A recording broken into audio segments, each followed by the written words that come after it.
International Halal Conference 4th edition. That in this special year we want to highlight the leadership and the efforts of the women in the global halal industry.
أعوذ بالله من الشيطان الرجيم بسم الله الرحمن الرحيم.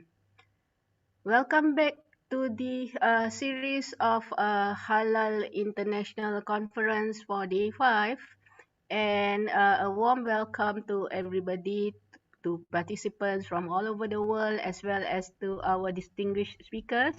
So as of today, I would like to introduce you our sister Amal Melody from Halal Argentina will begin hosting the meeting today, an introduction of the first speaker. So, Sister Melody Amal, the floor is yours now. Assalamu alaikum wa rahmatullahi wa barakatuhu. I will start with the first speakers. Just to remember you again, please, if you are not a speaker now, turn off your microphone. I have the honor to present Sister Raskida from Malaysia, founder of LOM. That in Raskida Ali hold many important positions in women empowerment mission, from becoming the brain of Women TV Asia and co-founding a new financial technology fintech platform. She is currently the honorary chairman of Malaysian Muslim Women's Chamber of Commerce, where she champions the exposure of Muslim women to the business world through the use of technology. Beside the chamber, Datin Rasquida is also an advocate of modern fashion, a project by Marcamary Global, one of the biggest modest fashion show advocates, which has been launched and locally known as Marcamary Malaysia, together with the co-founder Franca Soria, a well-known global modest fashion expert. Sister Rasquida is among the few Muslim women who is active and certified by Inhart in the field of food traceability and security using blockchain technology. She was one of the delegates in the Malaysian R&D team of Sharia compliance of cryptocurrency to Japan in um, 2018, together with Isra and Usim, the Bank of Tokyo being the host. Among the recent achievements are professional certification from GPM Global USA and the Malaysian GPM Recognition Award on Sustainability Leadership and appointment as the Honorary Chamber of Association of Digital Assets of Blockchain Malaysia. MashaAllah, every day we are meeting new sisters in this field, in the halal industry, and all the introduction and profile are really interesting. So please, Sister Datin, the floor is yours. Welcome.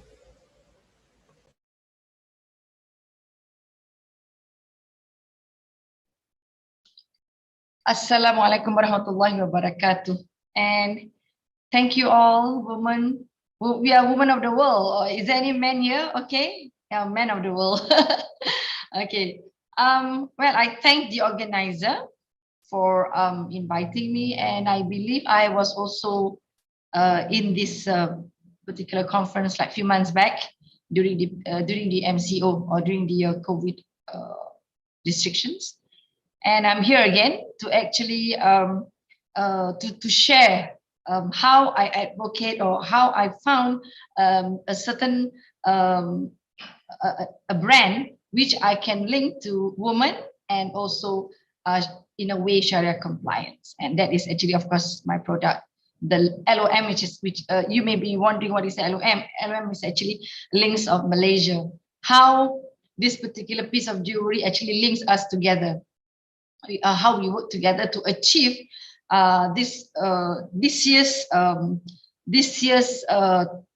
International Women's Day motto. I think is gender equality for a better tomorrow. So this particular gender equality has been my agenda, representing the Dewan Perniagaan Wanita Islam Malaysia, or in English is the Chamber of Commerce for the Malaysian Muslim women, for the Malaysian Muslim women. So we are known here as Dewi. This particular I would say initiative was started when we were all confined to our own house during the movement restriction order, and that's when we found we were thinking let's do something on how we can go about bringing women together through a sustainable project, and what is the thing that can bring women together. So we were, apart from food, cooking, fashion, and of course the most, I would say, expensive, pricey is jewelry. So that's where I get our women together, and we form the Links of Malaysia. If you're wondering, Links of Malaysia are actually the small pieces of jewelry that we actually created from 22 karat gold to form into our national car, into charms like the Pandora. Yeah? So, but ours is in the form of rings. So rings will actually links together. So we link each other throughout Malaysia, and inshallah, we under the my NGO, my Chamber of Commerce, we do have our links of the world, where I have gathered the Muslim women of the world in Malaysia because of the restriction in traveling. So and we would, we didn't have much to do. So I've gathered them, contacted them, and we formed Links of the World. So we have like pretty soon, eventually we will have like next month, we will have the Links of Iran, where you will see the places of interest, the food. We will do it into pieces of jewelry. The quality of the gold depends on the country. In Malaysia, we are into 22 karat gold, where buying and trading can be done easily. So where I have learned that in Iran it's more of 18 karat. In the UK it's 9 karat, it's 14 karat is it. not so much of 22 karat. So along the way, we women of the world gathered at our showroom in one of the in my showroom, and we point out, how do we bring women together through pieces of jewelry? Doesn't matter the quality of jewelry. So this is the thing that we have been doing. So Alhamdulillah, Links of Malaysia have been in the news, have been in the mall, and right on, we're going to actually launch throughout the world, inshallah. Starting with we have the links of Indonesia, links of Singapore, links of Vietnam, and the main bracelet is the same. So we women, basically, woman is the same. So that is the bracelet. How do we link? So we link it with whatever that is available in the country, the places of interest, food, and we, like I said, we translate it into pieces of jewelry. Yeah, basically that's that. Any questions so far, or anything that I can be of help? If you consider, sister, what we can do is that we go on speaking, and after your presentation, we will make you also some question and the question from the audience. Okay, all right. I have a lot. I have tons to say, but I would not like to continue talking. I want to make sure that I'm with you and you all are with me. Hence the question. So okay, of course, being women, the challenges that we have had and we are still having, of course, is atrocious. They are atrocious. But however, I believe that we we human, or we the Muslimah are thrown into this world for challenges, to accept challenges, to brave the challenges, and to storm. How do we brave the storm? So why we venture into jewelry, even from the designing, concept design, right up to crafting it, which is in Malaysia, all the while has been largely and mostly championed by the male. So in my organization, 99.99% they're all women. So we are women, and from concept right up to design, crafting, polishing, bringing the gold into wiring rod, and we did it. And then the satisfaction of having to see from a gold bar to the finished product, I would say it's exhilarating. It's beyond description. So that is the thing. And Alhamdulillah, because we also we provide the in jewelry, there's nothing halal or non-halal about jewelry, about the pieces itself, but the way we handle, the accuracy of the gold. I always told my staff, if the weight of the gold is 3.29 and you're not sure 3.297 or 3.298, you take the lesser one, because if it's 3.298 and it's 298 is fine, but if it's 3.27 and it's lesser, then you need to go to that customer and pay the 0.0, which is not advisable. There are tons of customers that we face every day. So this is the thing that apart being sustainable, we also we practice the Sharia compliance in our industry, specifically my jewelry design business. Jewelry we design, and of course I mentioned jewelry design because the design that we do for women, most of them are custom made. We have people coming to me and say, can you do this Tiffany design but in 24 karat gold? Yeah, we do. We can. That is it's very challenging because 24 karat gold is very soft, so we got to be very careful about doing it. So, but the challenges made us feel proud when we actually accomplish and bring the finished product to the customer. Being, like I said, being woman, sometimes because women we've got our monthly good friend who will come and visit us, and we have this cramps and mood and all that. So those are the challenges that we face. Nevertheless, I always tell them, you know your date. So when your good friend is coming near to you, you calm down, take lots of vitamins. So these are the challenges. And then of course some of the pieces needs some of the pieces need energy to actually craft it. So at times we do get the help of the of male, but that is very seldom. Yeah. So all in all, we have been so far branding wise, we have been quite I would say is trending here. People have been asking us, why do we need to buy this LOM list of Malaysia where we can actually buy Pandora? I said, well, it's okay, because if I remember when I first stepped into in Paris a few years back, the first thing that my sister asked me to buy is the Pandora, the Eiffel Tower.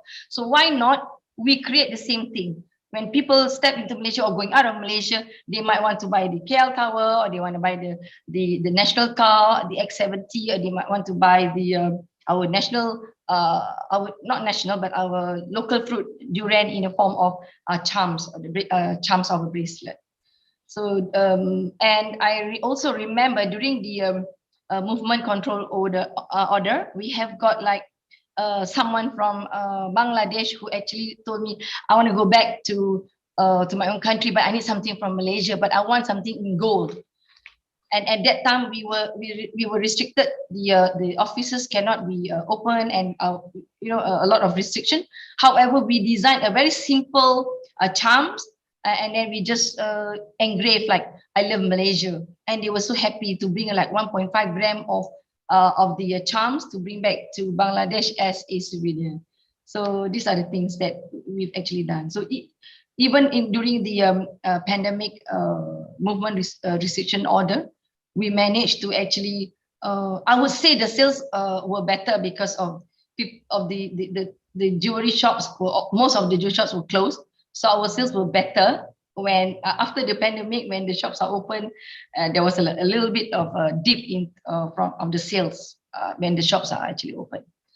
So yeah, welcome to the world of jewelry designing, and also jewelry from woman to woman. Definitely jewelry will be mostly worn by women, right? So yeah, that's it. I can see that we have Ibu Tati and Ibu Elvina. So I've got like links of Indonesia, and we are doing like the Tugu Monas, in the form of bracelet. And we've got like Bogor, Yeah. we are doing it. I stay in Bogor. Of course, Tugu Monas is definitely the first thing that came to Indonesia. Okay, Tugu Monas, Bogor, and of course we try to avoid Bali, because Bali has got a lot of all those pictures of those faces and things. So we try to avoid. However, maybe we for Bali we could do it in the form of the island of Bali, the shape of Bali, and of course we have got, and recently something interesting. We created a charm because we heard or we learned that Belitung is like the Maldives of this region. So we kind of like do, okay, this is Belitung, and then the Maldives of the ASEAN or something like that. So it becomes very interesting. In Iran, and then Vietnam, the links of Vietnam, links of Iran, and of course eventually when they have collected the charms, they can wear it. They can collectively say minimum 7, and you've got that this is the links of the world. So you've got whatever the countries that have actually joined us. So this is actually from the woman the woman that has already been here. They have joined us. They are here with us together. They give ideas. So from concept to design to actually produce the prototype, and even to the finished product. So that's volume for today. Latin Raskida. Yes, Actually, darling. there are hi, I'm Alina. There are requests that you share your website link from our audience, Yes. because the concept of your goal sounds so interesting. And then, what about the consideration of making a gold pendant? I love halal because, of course, we wear it. It Why will be not? close to our heart. Okay. Yeah, the one that I did for the Bangladesh is I love Malaysia. It's simple. Actually we have got, okay, interestingly, I've got sustainable bracelet.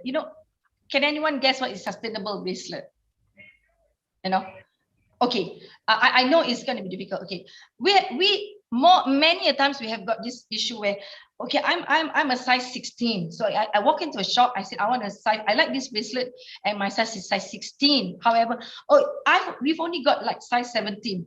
And they say, okay, size 17. So I said, oh, can you cut it because size 16 is 15 gram and you're giving me 70 gram. I can save 2 gram. And then the shop will ask me, so what do I do with this 2 gram? We can't do anything with this 2, like 2 cm of bracelet. What do we do? So eventually I realized, I said, okay, we will take that 2 gram. And first we make the customer happy, which is people in the 5 process, right? And then we have the process, people, planet, and we don't waste the 2 cm bracelet. And so when I have 4 or 5 of that small thing, I join together. If you were to go through my IG, Naili B Jewels, you will see that I combine 5 pieces of this remnants of this bracelet, and I add 1 charm, and it becomes a very beautiful bracelet. And that was a hit like 2 months back. And I tell them, don't waste your jewelry, or if you've got 1 pieces, even the back of the year start, you give it to me, I can do it for you. So alhamdulillah. So that's sustainable. Don't throw away. One, we used to have like one of a pair, and we will left one, and then of our earrings. So we can change that into charms. I will add the hook, and there you go. So don't waste jewelry. Jewelry is 0.5 now, is like 200 gram almost. So don't waste. You see one tiny bit, that is 200 gram. So jewelry is something where, alhamdulillah, I like this business. There is no wastage, because even 0.02, that is still there is worth. There's value in it. So my IG is Naili B Jewels, and my website is Naili B Jewels website. We've got website, we've got Instagram, and we've got and for Dewi, we've got also our website, the Malay Chamber of Commerce for Malaysian women, Malaysian Muslim women. And I like to conduct, and I'm conducting a woman, what do you call that? The workshop for sustainability. Okay, after Raya, I have one more very interesting to share with you. We will have a I don't know whether in Indonesia, I think Indonesia will know, the other country. We're going to call it memory bertinde. Okay, bertinde is where you pierce the hole when you are, well, over here, my daughter, I had it done when she was 4 months old, simply because I was told by the doctor, 4 months old, the nerve is not so, so when you punch the hole, it would not be, when you pierce the hole, it would not be so painful. So alhamdulillah, it wasn't that, and she just was shocked a bit, and we did it. So what we're going to do is we're going to gather 10 babies from 4 months old onwards to say about 4 years old. We're going to gather in our showroom. We're going to before we start to hear their crying noise, sound, we will wear them, we will dress them up as whatever princess they want to be, and then the parents can bring 5 or 10 guests. We have a food ceremony, and then we bring them up with the help of a clinical doctor. She's a lady. She will help to pierce. The symbolic thing about this particular what do you call that event is the crying of those. I suppose they will start to cry a little bit because of the pain, and that's it. And then there goes our majlis bertindi. We call it memory bertindi. And then we have all the photographers. So we kind of celebrate, and we encourage this piercing of the years ceremony. Because we do have bakatan, that is the circumcision, but we don't have a majlis or an event for the ear piercing. So I have created under my own. I've created because I want to promote the jewelry, and then you will have like very nice earring for them, for the small little girls. So and the parents can get together in networking, things like that. So that is something that we're gonna have, inshallah. MashaAllah. Dear sister, thank you for your presentation. And I was thinking that to ask you regarding the Malaysian Muslim women, the Chamber of Muslim Women, do you connect with other communities around the world and non-Muslim also as the group of Muslim women? Of course we do. Okay, this chamber is to help the Muslim woman in Malaysia, but we do collaborate with non-Muslim women outside Malaysia. Yeah, of initially, even if it's not for the pandemic, we would have been to Jeddah, and then to because we would like to, what do you call that, promote the chamber, and then encourage people, encourage the Muslim of the woman Muslim of the world. So this chamber is for Muslim women. However, we connect, we collaborate with non-Muslim for as long as the woman, because I like to champion women's cause. So whatever that is for women, I like it to be from women. So because we understand women better. I hope I have said the right thing. we do understand women better, right? Datin Yes, of course. Raskida, Yes. there is a question from Netherlands, Sister Mariam, who asks, Assalamualaikum, as international woman, how can you guarantee that the shipping of gold and safety of it? Because Sister Mariam has no experience with shipping and sending gold, so she would like to know what is your experience, Datin Raskida. Well, I have had experience sending from Malaysia to Brunei. I used the normal courier, and Alhamdulillah, after about 7 days, it arrived, and we use insurance. Normally, for gold, we use insurance. So, for example, the worth of the gold is 4,000. So normally insurance you can only claim 70%. So we will mark up a little bit, so that if something happened to that parcel, we can only claim 70%. So that 70% will be equivalent to the worth of the gold that has been shipped out. Have I answered your question? Alhamdulillah, thank you. The countries that I've sent are like Singapore, Brunei. Well, I do have, interestingly, from Indonesia, but she's wanting the Tugu Monas in 22 karat gold, but it's not how do I say, it's not ready yet, so I cannot send it yet. So I told them let's wait for another about a week or two. Inshallah, I can send it to them. Thank you very much, sister. I would like to make some question for you. That what is the message that you would like to share with the people who are going to involve it into the halal industry? What is the what? Sorry.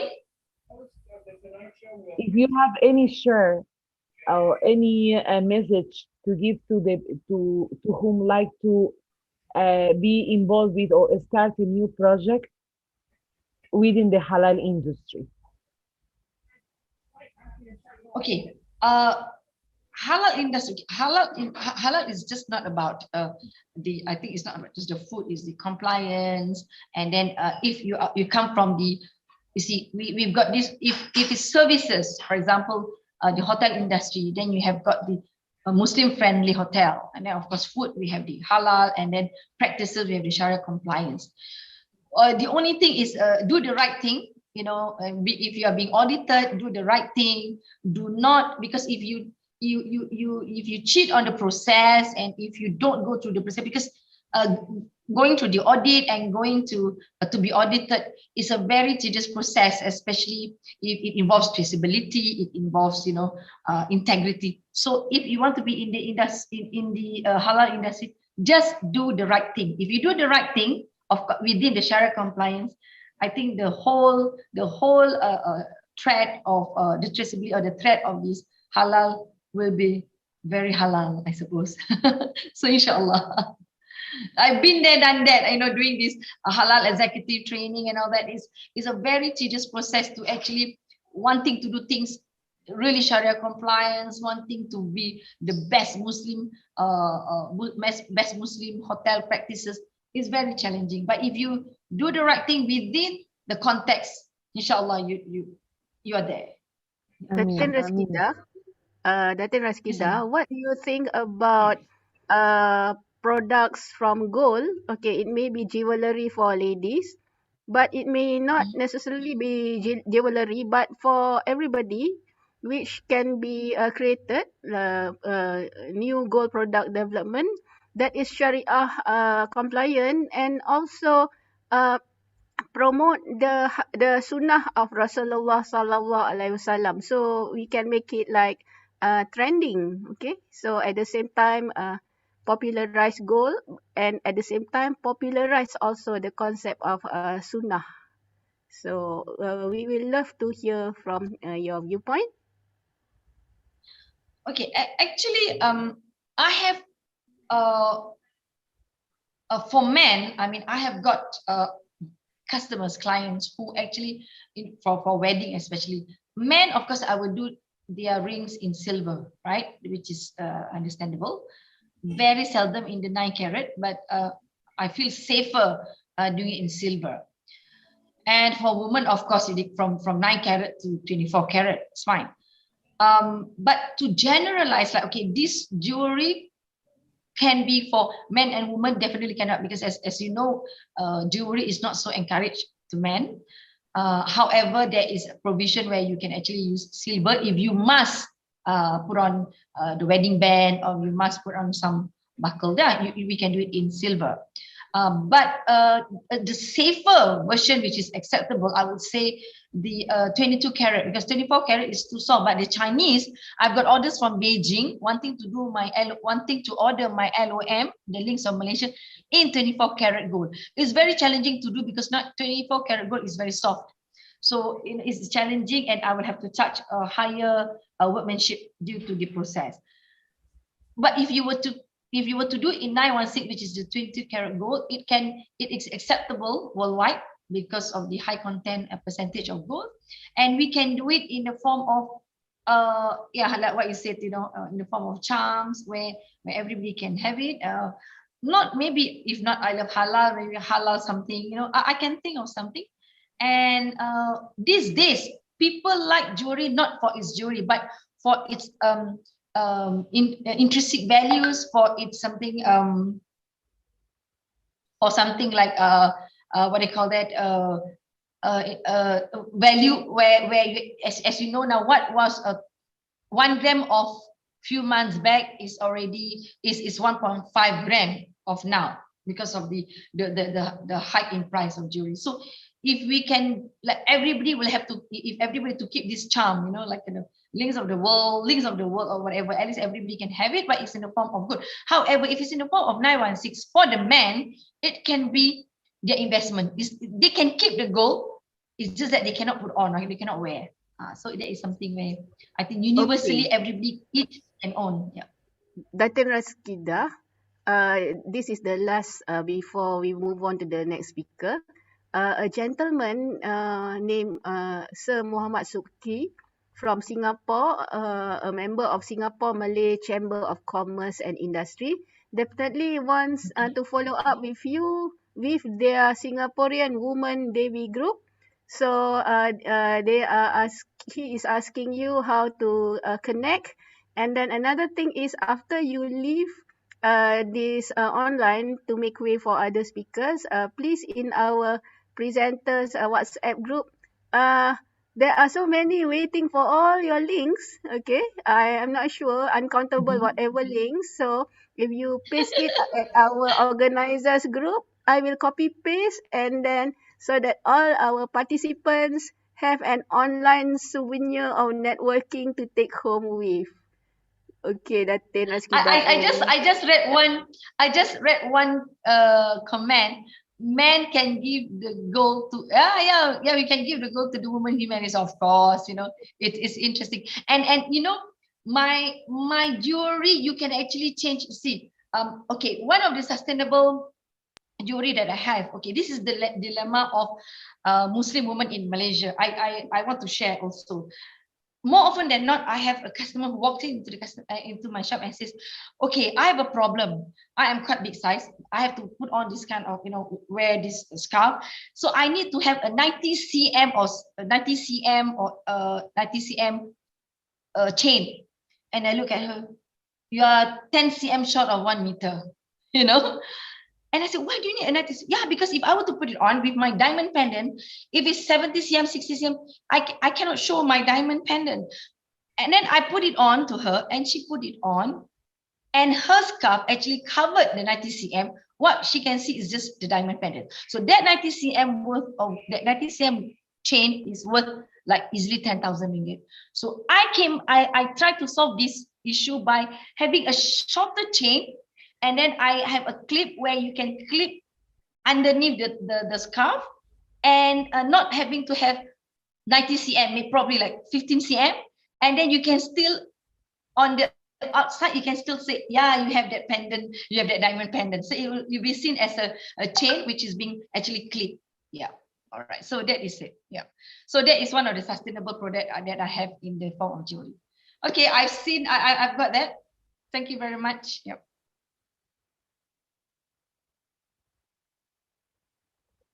Thank you very much. We will continue with the next speaker. Mashallah, all the days we have women from different countries around the world. Today we are having Malaysia, United Kingdom, and Indonesia. Our next speaker is Sister Erin Garat. I can see her here. Welcome to the day 5 of the Halal International Conference. She's the founder of Salsi. It's okay how I am pronouncing? I cannot hear you. Sam? Assalamu alaikum. Can you hear me okay? Yes. Yeah, it's Salsi. Salsi. Okay, Salsi. Yeah. And Yeah. she is, thank you. She's a British entrepreneur who founded the halal skincare brand called Salsi, which is a product inspired by halal and tayyib concepts as per the Islamic teaching. Thank you very much Inshallah. for your share today. And it's really interesting because sometimes we only listen about halal and we forget the meaning and to follow the tayyib. So thank you very much, dear sister. Thank you. Jazakallah khair. Yeah, so I guess firstly, assalamu alaikum wa rahmatullahi wa barakatuh. It's so exciting to be here. What I wanted to do is, I guess, just spend my time briefly telling you about, I guess, the disconnect for me. Obviously, I was a white British person that was loosely Christian, and I'd accepted Islam a few years back, alhamdulillah. And it's been such an interesting journey. And I want to start by just telling you the disconnect for me and where I found this kind of the root problem and how I put these pieces, the jigsaw pieces together that then is, I guess today, halal and tayyib. But at the time, I didn't understand. So let me just briefly take you back. Okay. So I was learning at the time when I accepted Islam about these beautiful Islamic values of obviously taking care of the one body that we've got, and that it's got a right over us and it's going to answer for us on the day of judgment, which is obviously a scary prospect, but at the same time, it gives us comfort knowing that we need to look after it. And then being kind to all living things, whether that is our sisters and brothers in humanity, the wildlife, the animal kingdom, all living things, and taking care of the one planet that we call home right now. And we're going to have to answer for this on the day of judgment. And for me, these Islamic values, these are the things that were just melting my heart, that were resonating with me, that were bringing me closer to Islam. So then, and I love a natural product. I'm all about where I can get a natural remedy, whether it be internally or for my skin. I'm all about natural. I'm all in. I'm always looking at clinical trials and studies that back up what God has blessed us with. Alhamdulillah. We know we have the answers in nature. We're told that in Islam. Alhamdulillah.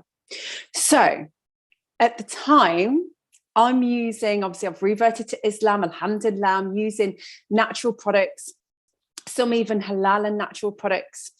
And there was still a bit of a disconnect in that some of the ingredients and the treatment of people wasn't aligned to what I was learning in Islam. And it didn't make sense, because when you're new into Islam, you think that when you go to a Muslim predominantly Muslim country, or you use halal products, that it's all encompassing, that it's all aligned to Islam and the values inherently that exist. And for me, it took a few years to understand the situation. So I needed to give you that backstory so that you can understand now what the problem is that we face and why we need to be looking at not just halal and what is strictly permissible and not, but tayyib and this beautiful word of tayyib and how it can change everything. All of these certifications that we've got all around the world, they're all individual pieces that actually the answers are in Islam. If we followed Islam and the values, we wouldn't need all of these other certifications. So let me just give you a little bit of insight. So firstly, obviously, if we think about tayyib, am I saying it right? Tayyib, we are thinking about something that's wholesome, that's excellent, that is doing good for us, you know, there's more good than harm. So I just want to share this. Some scholars at New Hampshire University have said, in more recent years, the beauty industry, this includes skincare, by the way, has been criticised for practices surrounding false claims and misleading advertisements, the unethical sourcing of ingredients and child labour, the use of harmful ingredients, animal testing, and excessive packaging. For me, coming into Islam, that didn't connect with the values that I was learning about. This does not feel like tayyib. Yet it's so intertwined and in these complex supply chains of big conglomerates that then own all of these other massive brands. You know, it's not just in the minority. And I think it's very easy to think, that's just in the background, because actually, as long as they're using all of these great words like natural and, you know, biodiverse and ethical, actually, that's not strictly true. So I just want to break it down really, really briefly, because I think it's so important that as Muslims, Muslim or not, anybody that wants to purchase and be involved in a brand that holds these values so close, we need to be aware of actually what the problem is. And I think what's really quite troublesome for me as well, because bear in mind, I used to have white privilege. I used to be, and I'm not proud of that, by the way, I used to be the girl that was, you know, didn't wear hijab. I just fitted in my, you know, British country. Now I can sense what it feels like to be classed as a minority. So as soon as I put on this hijab, I was treated differently. So what I'm going to tell you now about some of the points that I've just discussed is predominantly marginalized groups. I can't imagine the uproar if this was happening to people in the West. I just want to put that out there. Right, so the products that we can be buying that are halal, that are not tayyib, by the way, just to put that out there, natural, and using some of these fancy words that draw us in from a marketing point of view, can be, I just want to add, wrapped in exploitation of adults and children. This includes, cacao butter, shea butter, so in West Africa and Ghana, extreme labour conditions. Obviously, we know about palm oil and deforestation and the impact that has on the animal kingdom and the human hands that are involved in that are grossly underpaid and treated awfully. And the mica mining in India, excuse me, it's illegal. However, there's still up to, I believe, 22,000 children that are illegally mining for mica. That's that like glittery, sparkly, lovely, natural product that goes into a lot of cosmetics and beauty skincare as well. So that is something that Lush, if you know of Lush, the brand, they used to use mica in their products. They've pulled out now, purely because that has seen many fatalities. Secondly, and something less less intense, because I know it's first thing and I'm coming in hitting you hard with exploitation, but I think we need to be real. Some of the products that we can be using that are, again, classed as natural and ethical, because these are all very loosely used terms, can be embedded in GMO practices. And I think this for me is quite a scary prospect, in that if we allow nature to do its thing as Allah intended, we wouldn't need the mass agriculture that's taken over, the mass GMO, because that's killing the biodiversity, the nutrients in our plants that we're either eating or putting on our skin, and it's also killing the wildlife. And apparently, and I don't know if this is in the UK or globally, but there's only about 5% of the land that is basically classed as that biodiverse category.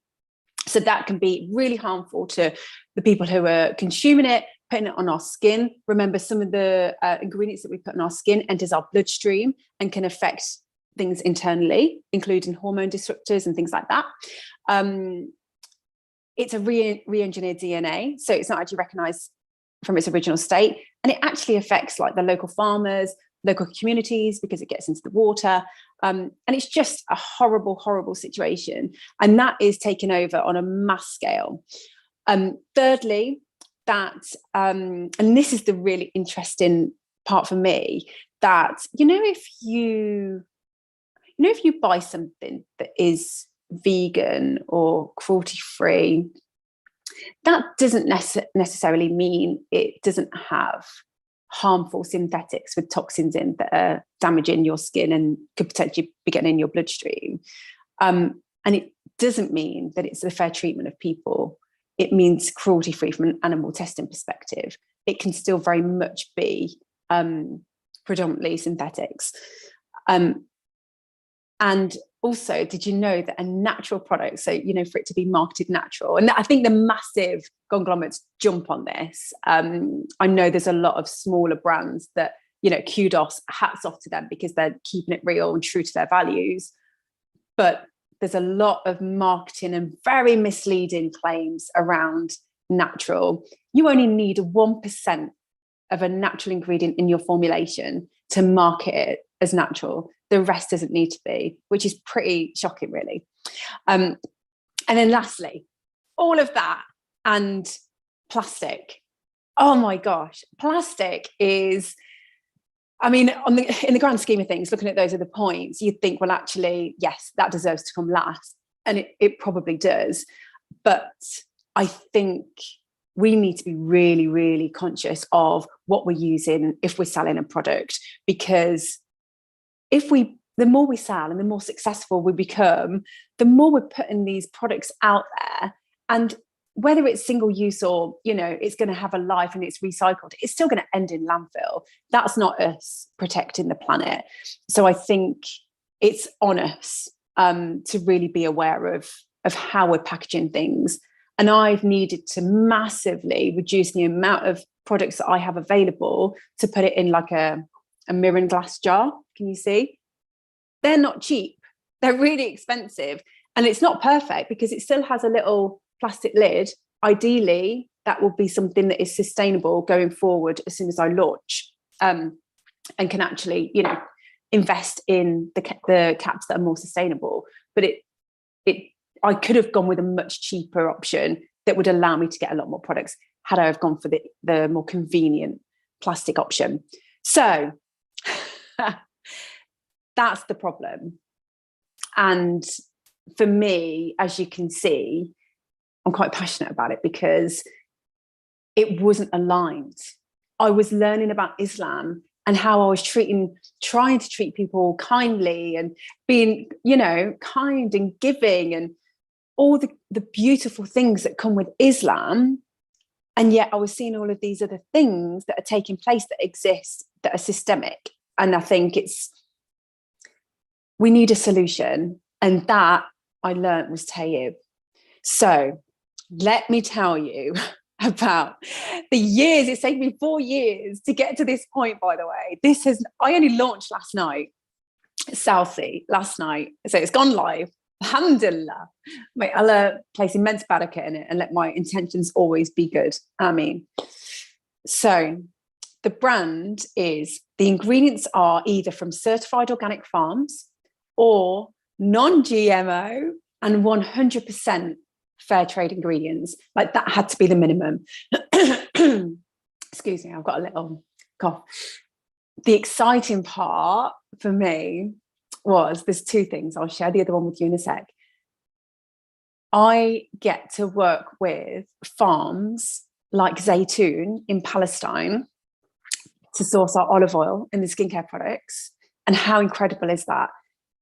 They reinvest their profits into Zaytun Farm to have a degree of independence and freedom in that awful situation that I can't even imagine living under. So to be able to partner with them and to play a very small part in their freedom, just alhamdulillah, it makes everything worthwhile. And there's a couple of farms that we're working with. Another one is for the desert date seed, and they reinvest into children's education and replanting of desert palm. So that's really exciting. And all of the farms that we work with are either community-led and, as I say, 100% fair trade. So they are paid a fair wage and the fair treatment of people. Like that was 100% like uncompromisable. We are halal certified and Tayyib. So the EU halal body, when I first spoke to the Sheikh, I hope I've said that right, was assessing the Tayyib aspect. And this was a couple of years ago. And for me, I was like, oh my gosh, this is amazing, because I believe there's different criteria across different halal bodies. So knowing that it falls into that category gives me so much comfort to then talk to my customers about it. As I say, the packaging is in mirror and glass, which can obviously, how gorgeous is that? That's just a little mini trial size, but you can put a little like a little flower or stuff. We put aloe vera in this and just put it on the babies. So invested in that can be upcycled. And lastly, and this is what I'm going to finish on, take a breather. My initial motivation for starting Salsi was I'd reverted to Islam, alhamdulillah, and I could see all these people around me that, gosh, they were like doing so much for their community. They were well respected for giving their time and energy. There was people that were reading Quran, that were learning Arabic. And I thought, oh my gosh, my starting point is really good. Like my sins are wiped clean, alhamdulillah. But what am I doing? Like I wasn't, like what was my starting point? How could I then build my relationship with my creator that had handpicked me to be a Muslim? I needed to kind of give something back, surely. So that's why I started Salsi, because what I'm going to do for each and every product, so the full size products, I'm going to plant a tree in Zaytun Farm in Palestine in that customer's name, inshallah. So it's kind of full cycle. We're then using their olive oil, and we're then giving it back and planting a tree for future generations, inshallah. And then sadaqah for the customer and us, inshallah. And for the items outside of that, I'm donating like a percentage of the profit share that will go, inshallah, that will go to Muslim communities and marginalized groups globally that we know are massively targeted, that just goes underrepresented and doesn't make the mainstream media. So yes, that's my motivation and that's my story. So come and help me spread the word of halal and tayyib and the importance of it. I'm starting out, I launched last night. So I need you to support me, to help me, to get the word out there. Come and visit the site, salsi.com, SALSII. If you can't buy, don't worry. The rizq is set for Salsi. But if you can just make dua and share with anybody that shares that same passion, it would mean the world to me. And that's it. That is such a great effort, Miss Erin, and of you. course, we will gladly try to promote and make your product more visible online. So I think after this, if you have some free time, you just WhatsApp to me the details of your products. I will paste it at the chat link here, and then I hope that this is just a beginning, because we want to connect all of us here, the participants, as well as the speakers, so that we can actively engage between the participants as well as the speakers. And not only that, you have shown a very good example that you have engaged on the very much needy target groups like the Palestinians and others also need not necessarily be Muslims, but it may also be Muslims and non-Muslims who are underprivileged. And when you connect to them, you are actually giving them a second opportunity, and it is something sustainable. And I really love about your concept of fair trade, GMO free, and all these values. We know that it may be relevant. In Malaysia, we call it Maqasid Syariah. Maqasid Syariah means it brings all the greatest values that the Quran and our Prophet Sunnah taught. So I think your product stands a great chance for further expansion and Sharia compliance. I think now I have got to give the session to Sister Amal, because I'm having some voice problems too. I'm having a cold. Okay, Sister Amal. Thank you so much. And Jazakallah khair, really appreciate it. And yes, of course, I'll send you some information. Thank you. Barakallah fik, Sister Ian. Thank you very much for your presentation. Now we will move again to Malaysia. We have Sister Professor Dr. Raja Susana. She is a professor of entrepreneurship from Malaysia. MashaAllah, she sent us the introduction, and she has a lot of expertise in the field of education and, of course, halal. So let me introduce her. She holds postgraduate diploma in entrepreneurship from the Cambridge Youth Business School, University of Cambridge, United Kingdom, a professional certification in innovation, a professional certification in Islamic fintech, a PhD in management knowledge management, an MSc in information management knowledge management. Prior joining academia, she served industry as a company secretary. She has held several other leadership posts at university level. She took an active role in local youth entrepreneurship, community-based, and the disadvantaged groups such as the disabled students. Her international engagement includes visiting scholars at Babson College, USA, the faculty fellow at the Stanford Technology Venture Program at Stanford University, California, a steering committee at Cambridge International Academics, national consultant for the SME Cleantech Performance under the United Nations Industrial Development Office, Vienna, and had served as judges and mentors at various setting up of startups.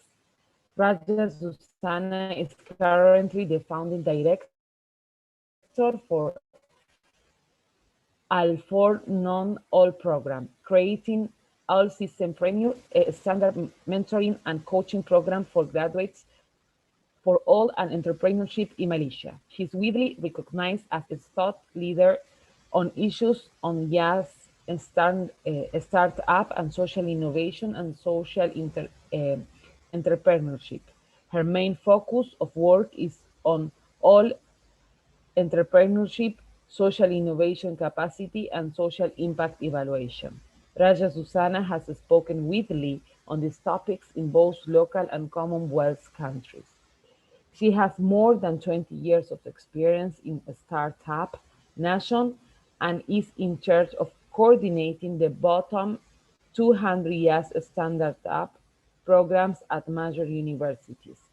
YAS NGOs and college in Malaysia. Raja Susana works in close cooperation with the Skill Development Division, Ministry of Human Resources, and Ministry of Education of Malaysia in developing entrepreneurship incubator centers. Her research, consultancy, and teaching experience fall across a range of subjects centering on all four non-A entrepreneurship strategy, social innovation. Thank you very much, Sister Susanna, to being here today. MashaAllah, you have a lot of experience, and we would like to know more about you from your presentation, inshallah. Welcome to day 5. Bismillahirrahmanirrahim. Alhamdulillah. Thank you very much, Miss Melody Amal. That was such a nice and long, you don't have to read all actually. Okay, so to start with, well, I have actually a mixture of both academia and industry. I was primarily in corporate sector before I joined university, and then maybe to connect to what we have been working on the topic today about, you see, bridging all the halal values, and in particular in this month of March on Women International celebration. You see, interestingly, we have discussed a lot about good things that connect women around the world. Yeah, Datin Ras has been like calling for her beautiful charm. Yeah, and our UK speaker just now have talked a lot about the beauty side. So I'm going to engage both, getting towards the close connections to women that connect to Islamic fintech. Yeah, and you see, if you're ever aware that almost a quarter of the world is actually Muslim, right? So we have about 1.6 billion people which had contributed to the global gross domestic product, and these alone have also been getting a lot of gaining traction among Islamic fintech. Yeah, so by 2020 alone, right, this Islamic finance industry is actually projecting close to $3 trillion in total asset, and this is where I'm concerned about the social finance, right? So all the delivery is actually close linked to the halal perspective, where Islamic finance can offer huge opportunity for redistributing wealth and even reducing poverty. So we touched just now about Maqasid Sharia and everything that goes good with regard to the momentum of Maqasid Sharia in the modern perspective today. Yeah, we try to also connect to the society 5.0, right? So where exactly the women play their role? It's not just about we have product, we have good services, we can connect, but what are all those challenges that affecting women today, right? So maybe we can take a look, yeah, consider one of the element that is zakat. You know, zakat is actually one type of an alms, or that is a mandatory giving, yeah, of wealth. So we are aware that there are a lot of things have been given in zakat every year, but this money, yeah, could be harnessed to help the world poorest, those in particular women who are vulnerable, but it has yet to be used to its full potential. So this is where I'm passionate about introducing you what we have been working along, and in particular getting women and girls to understand a lot about the future. You know, when we talk about the future, what is at most important about the future jobs that connect to the perhaps emerging technology. So this is where I get myself so close to the connectivity of AI in particular. How does that give a lot of value in terms of offering positive impact? You see, do you aware also that 7 out of 10 adults in Muslim countries still do not have a bank account? Yeah, and in the rest of the world, more than 6 out of 10 adults do. And many of these unbanked adults in Muslim countries are women. So they are struggling to access capital to set up their own business. So if, like just say, we have today, women who are actively involved in the business, sharing their success story, please, we need to also be aware that there are millions number of women outside there are still struggling to survive. So not only women face more than just financial barriers, you see, all those issues related to social and cultural obstacles hinder the female entrepreneurship. So this is where we are trying to connect with our perspective to understand and profiling, and perhaps with all the descriptions of our classification model using artificial intelligence, we should be able to see and maybe forecasting for their better use and offer opportunity for them. Yeah. So connecting to the all these elements, right? We can sense how our AI system works. So we start with women and girl. When we say girl, we started with a small group of society. So I'm the ambassador for my STEM program. That is actually the appointment from our Ministry of Higher Education, where we rope women and girl into all this connectivity and opportunity so that they have the access and opportunity to work on and understanding how does that works. Yeah. So after they've gone through several phases of learning, we do this by process of complex, I must say, community for society program, and also university for community, where we have number of occasions we do it on voluntary basis. So we have number of volunteers in the country. So far, it has been participated by more than 10,000 in Malaysia alone.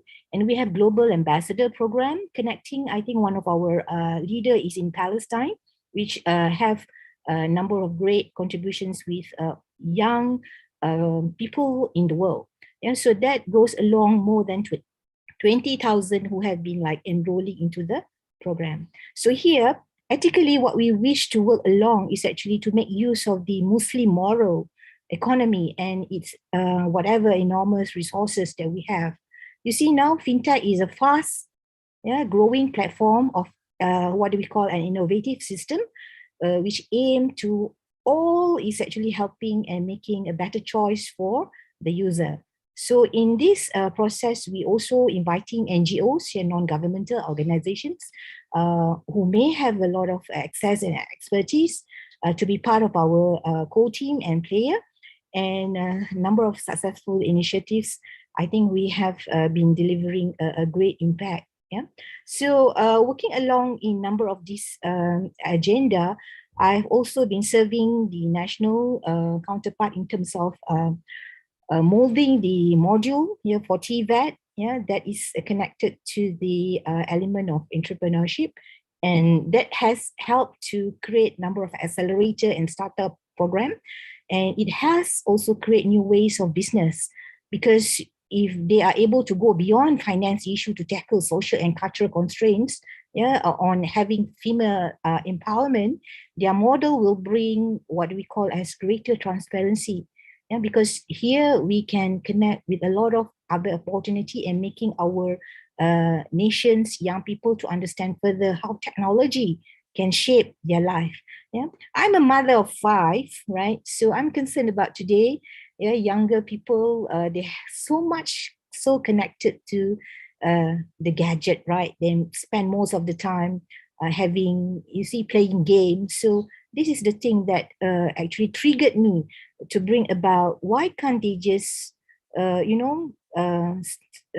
in front of the screen and do not play game but now create games. Yeah, so this is where we start to have a lot of opportunity to get into the educations, and part of the program has been chosen for national, I must say, grant opportunities to build for a better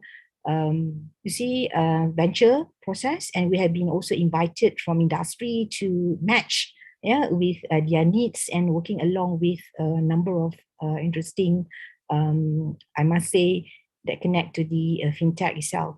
So back to the what you call issues on how I connect myself to the artificial intelligence application in Islamic fintech, right? That was actually triggered me on how I could educate, in particular, women, yeah, who are in dire need to look for their financial screening, health, and accessibility for finance, because these happen to be like a problem during COVID-19, right? Because businesses collapse and numbers of them have impacted women, right? So what we do, our system is actually analyzing their status and try to predict how actually we can offer opportunity that is customizable to their needs in just 24 hours, right?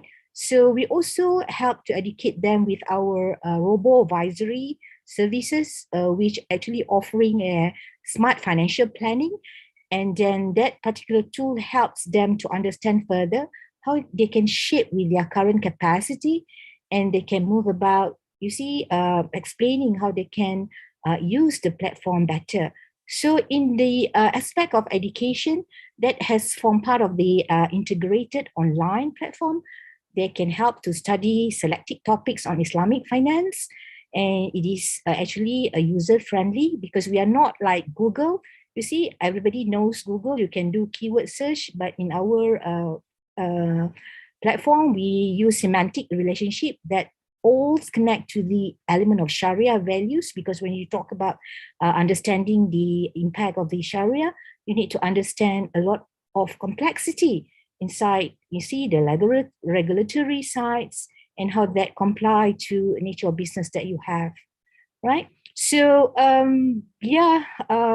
that's a little bit concerned about how I'm shaping myself, from that nature of activity that connects to the education, women and science in learning the AI for low code, right? And then maybe I can share with you the website that I've been working with, what do you call this initiative, to get more and more young people, to know about artificial intelligence. So they start with low code, and even this can be practiced, in a way that it can shape their momentum to love science. You see, there appear to be a drop of science in the whole world about their interest in mathematics. Yeah, so we have to shape an interesting avenue for them to learn those, in different way, in more engaging, and have a lot of games and connectivity to the real world practices. So I think that's a little bit about what I'm passionate about. Yeah.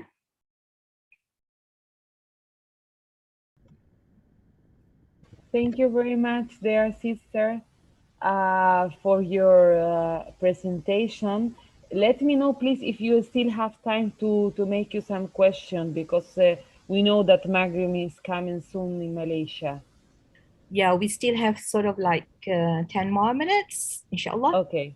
Yeah. Okay. Prof, I Yeah. have a question to you, because I think this is a great concern, not only among youngsters in Malaysia, but I think maybe a universal problem worldwide. Prof, right now, not only the youngsters are glued online, but it's almost everybody. So, how to educate so that we will be more well versed in these fintech, online, or Sharia compliant products, but also to differentiate between scams and fraudulent practices, because there are cases whereby the advertorial online looks too good to be true. Let's say promises of providing partial fundings or whatsoever. But then when the victim click yes, and then the request is please add in seed money here, and then all you know, the money was gone, or maybe there are clones banks. So these are criminal activities online, which is also rampant. So you are talking about education. Perhaps you can enlighten us to see what are the best, but also to screen and to prevent the crime and so on, because I think not everybody may be talented or well versed or well informed like you in terms of these online products. Oh, that would be interesting question. I must say thank you to you. But you see, we talk about artificial intelligence. My concern is more towards data science, right? And of course, we have level of artificial intelligence that connects to the machine, right? And that machine is able to develop an opinion that is actually not explicitly maybe stated by anything. So what you have to connect here maybe require a different layer with a lot of complexity inside it, right? Because we need to make sure that, you know, all those possible issues like scamming, which actually require a lot more integrations and you see different nature of algorithm. Yeah, so in that case, maybe what I must say, the best option is on the scamming is not just about the system. Yeah, of course, AI can do a lot of fraudulation detection and you know, try to make sure that everything like blockchain, for example, everything goes on transparency. Yeah, because of sorry, excuse me, because of the nature of the algorithm itself is encrypted inside the system. So in that manner, and at any point of time when we talk about this context, maybe the regulatory need to really ponder this and have an authority that could shape. And because you see the way in Malaysia, we are actually among the world top fintech. Yeah, the mainstream fintech, yes, they are only about all over the world, about 220, and 20 of them top come from Malaysia. So all of them have been dealing with number of things that connect to you see all the complexity that happen in the Islamic finance processes. Yeah. So if I were to share with you, maybe when we talk about development of Sharia view, yeah, we talk about halal, right? So how do we detect everything goes good in the process of the chain of the halal itself? Yeah. So there will be involving a lot of high risk. And when we talk about this, we want to reduce the inherent risk of this process, right? So definitely there need to be intervention of human confirmation, right? And of course, when we talk about activity that maybe try to prevent children from, you know, gluing themselves too close to the screen, education is a must. Parents have to play the role as well. It's not about the system, you see, because today, like my children, 3 of them, they are schooling, they are using iPad, Apple, right? And the school was actually restricting some of the access to the availability of the website. But after a year, you see, they tested the system. It doesn't work well because when the student were tasked for a lot of assignments, for example, they have difficulty, they have constraint to complete because they cannot connect and have a good access for what they have been assigned at. Yeah, so education is actually in dire need right now to take a look, because as we go along this pandemic COVID-19, we just have to reshape our future education. Yeah, it's no longer like what we were yesterday, but think about bringing the future today, and everybody has to hook on the screen, right? So I think as and when we connect to those query that you talk about, fraudulation, scamming, all right, the challenges on our side is developing the system. The AI algorithm should get itself more smarter, right? And then perhaps maybe our robot advisor can be redesign the algorithm to come up with the acceptable automated what they call this automated advice yeah, so that it will help, yeah, the audience or whoever that in query, yeah, about the issue. Yeah.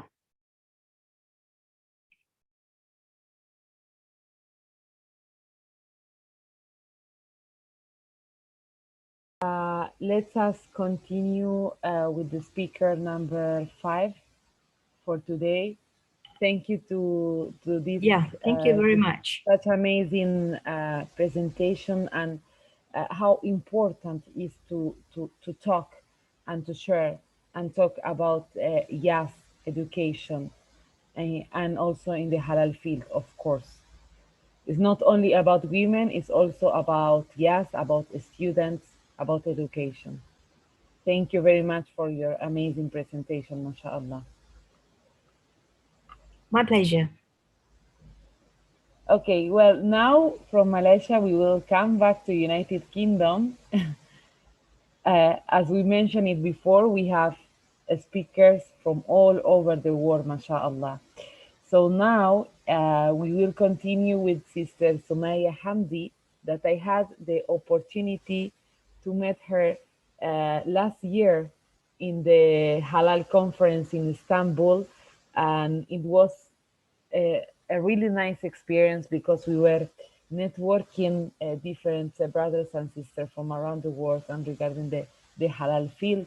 So, mashallah, it's really nice personally to have you here again and to listen to your presentation and to your amazing project again, alhamdulillah. So I will make an introduction from Sister Sumaya, that she is the founder and managing director of the Halal Travel Guide, a travel guide company focusing on creating better travel experiences for Muslims. Describe it as the entrepreneur redefining travel for millennial Muslims. Sumaya has been featured in numerous international publications, including The Guardian, The Observer, and the New York Times. Halal Travel Guide works in partnership with local hosts from around the world to design trips with adventure-seeking Muslims in mind, and provides free digital travel guides to help Muslims plan better independent trips. Halal Travel Guide recently launched its own instant booking platform with experiences featuring discovering the golden age of Islam in Uzbekistan, desert in Wadi Rum, road tripping with local Muslims in Barbados, and whitewater in Bosnia. Thank you very much, Sister Sumaya. The floor is yours. Thank you very much for your kind introduction, Sister Amal, and Assalamu alaikum to everybody here today. It's a real pleasure to see you again, Sister Amal. As you said, it was really nice to connect with you at the World Halal Summit. And I think for me, what's so rewarding, especially listening to the amazing entrepreneurs, the amazing Muslim women who have come before me just now, is, like you said, to connect, to hear about the incredible work that people are doing, to learn more about it, to feel inspired. And I think it's a great reminder, certainly for me, as to why I do what I do. So, as you said, I am the founder and the managing director of Halal Travel Guide. And Halal Travel Guide is essentially a company that is making it easier for Muslims to travel better. Now, we know already that global travel and tourism hasn't really catered to the Muslim travel market that much at all. But over the last 10 years or so, with the growth, of course, in the Muslim population, and of course, with the growth in the wealth of Muslims, Muslims are increasingly interested in travel. And now halal tourism is one of the fastest growing segments in travel.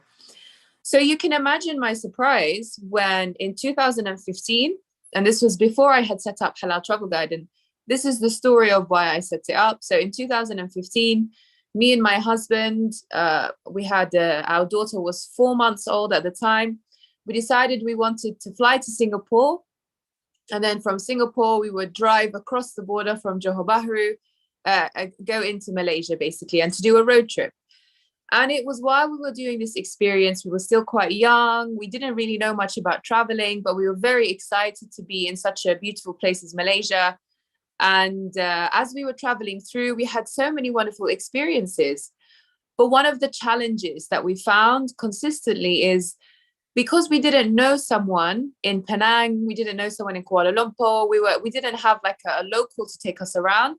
We didn't really know where the best places to eat were. We didn't know actually initially that you should check if the food is halal certified, particularly in certain places like in the hawker markets in Penang. And so these things we had to learn through experience and through the hard way. And at the time, there wasn't much information online either. And actually, even today, there's still scattered information online that helps Muslims to travel. It's not that easy, you know, because you have something like TripAdvisor, but TripAdvisor doesn't cater to Muslims. There are not many posts on there designed with Muslims in mind. And so I remember thinking at the time, it shouldn't be this hard.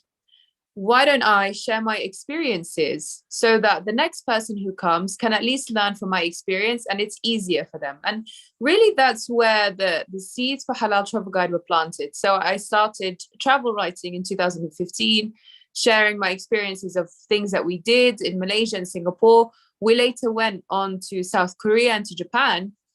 And one of the surprises that we had while we were over there is that, of course, you can see that I'm clearly a Muslim woman, but I didn't feel any negative behavior towards me because of the way I dressed, which actually was something that I was worried about.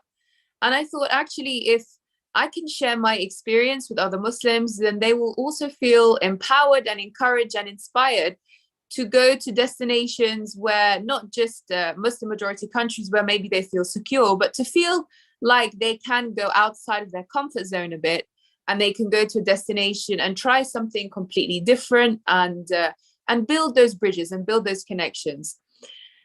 And really at the heart of Halal Travel Guide, I think really from the get-go has been to make it easier for Muslims to build these connections while they're traveling. And that's why one of our core practices is that we always work in partnership with a local host, because we respect that the local has the best knowledge. We respect that they are the ones who are most experienced in their destination.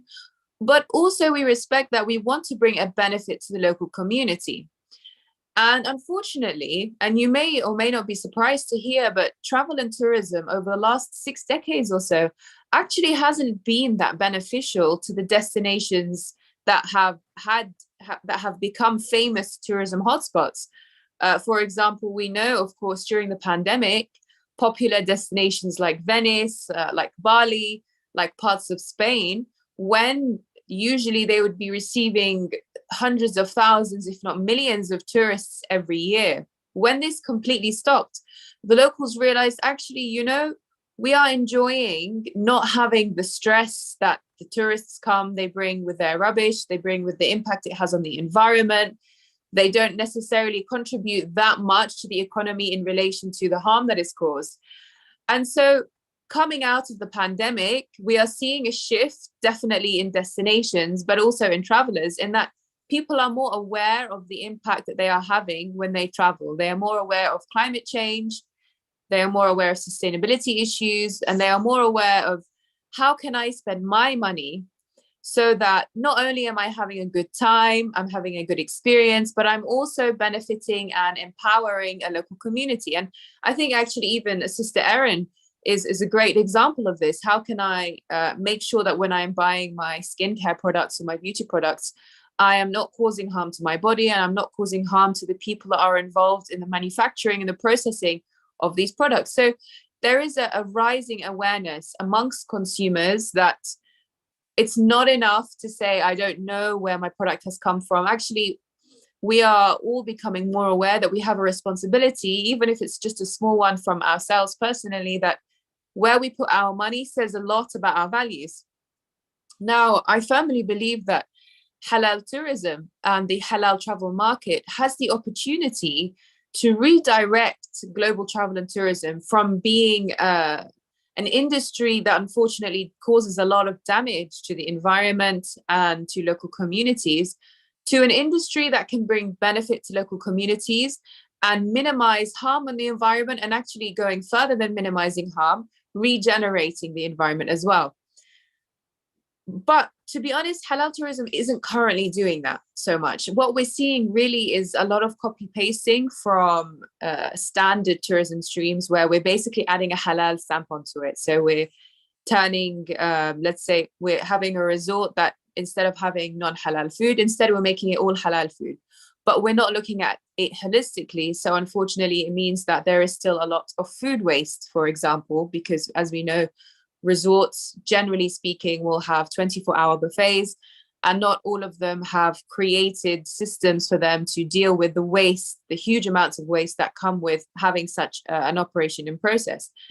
And it's things like that where I think if we go back to the maqasid of the Sharia, and I think actually one of the sisters also mentioned this earlier in the session, when we're looking holistically at what halal tourism can bring to travelers and to the destination, if we're looking at the maqasid of the Sharia, it should always be that we enjoin good and we forbid evil.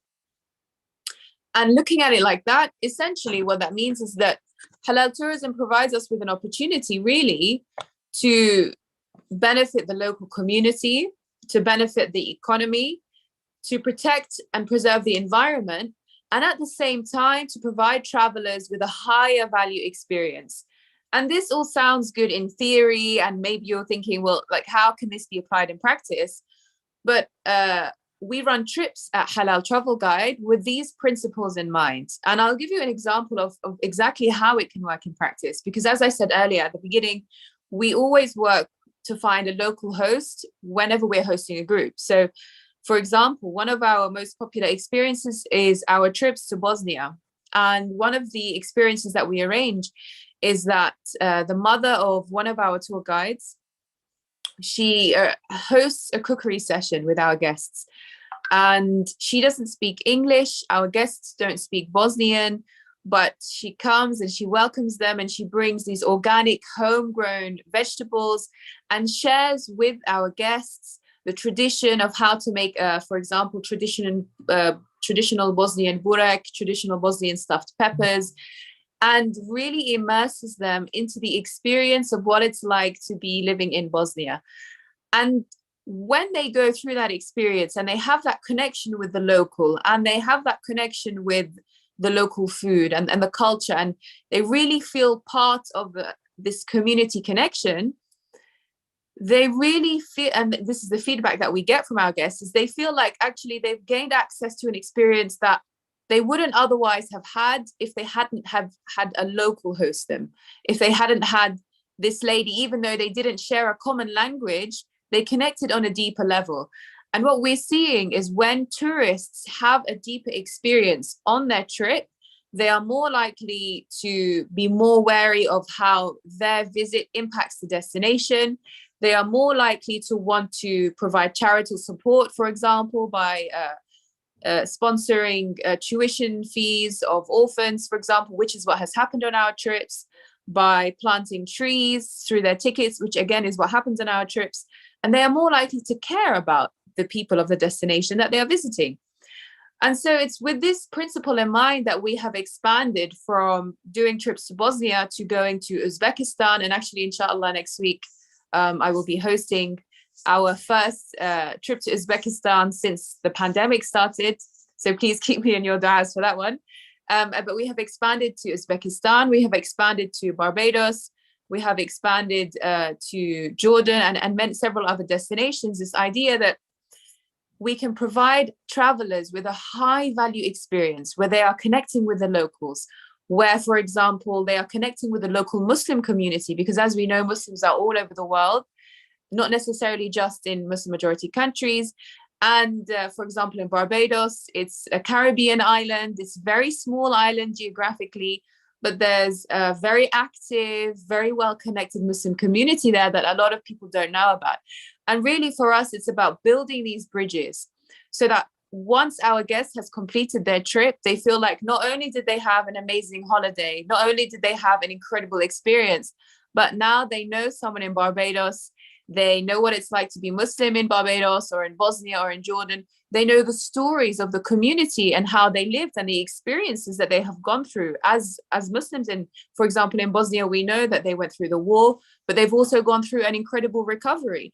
And so they go back with these stories that really end up altogether being part of a transformational experience that benefits them in so many ways, and was one of the reasons why they come back again and again for new experiences. And so really going back to the message of Halal Travel Guide is that we have a huge opportunity with halal tourism, and particularly as travel is now starting to open up again, to do a lot of good by looking holistically at the maqasid of the Sharia and what it really means to offer halal tourism services. Now, of course, actually, over the last couple of weeks, we've seen that the war in Ukraine means that people are worried now about how the lack of Russian tourists will be impacting domestic markets. Of course, Russian tourists make up a huge segment of travelers in Turkey, in Southeast Asia. But again, this is just another reason why halal tourism should be taken more seriously, because as the Muslim travel market is one of the fastest growing segments of travel, and it's still one of the most underserved segments of halal travel, this is another reason why destinations, whether they are OIC or non-OIC, really should take this opportunity to focus their marketing, to focus their messaging, to say, we are open, we want Muslim travelers to come, we are offering unique curated experiences that bring you up close and personal with locals, with the food. We are here to provide you with a high quality service, and doing so while also taking into consideration how it can really be of benefit to local communities, to the local economy, and of course to the destination at large. So that's just a little insight into the Halal Travel Guide, but I'm happy to open the floor for any questions that anyone may have. So back over to you, Sister Amal. Thank you very much.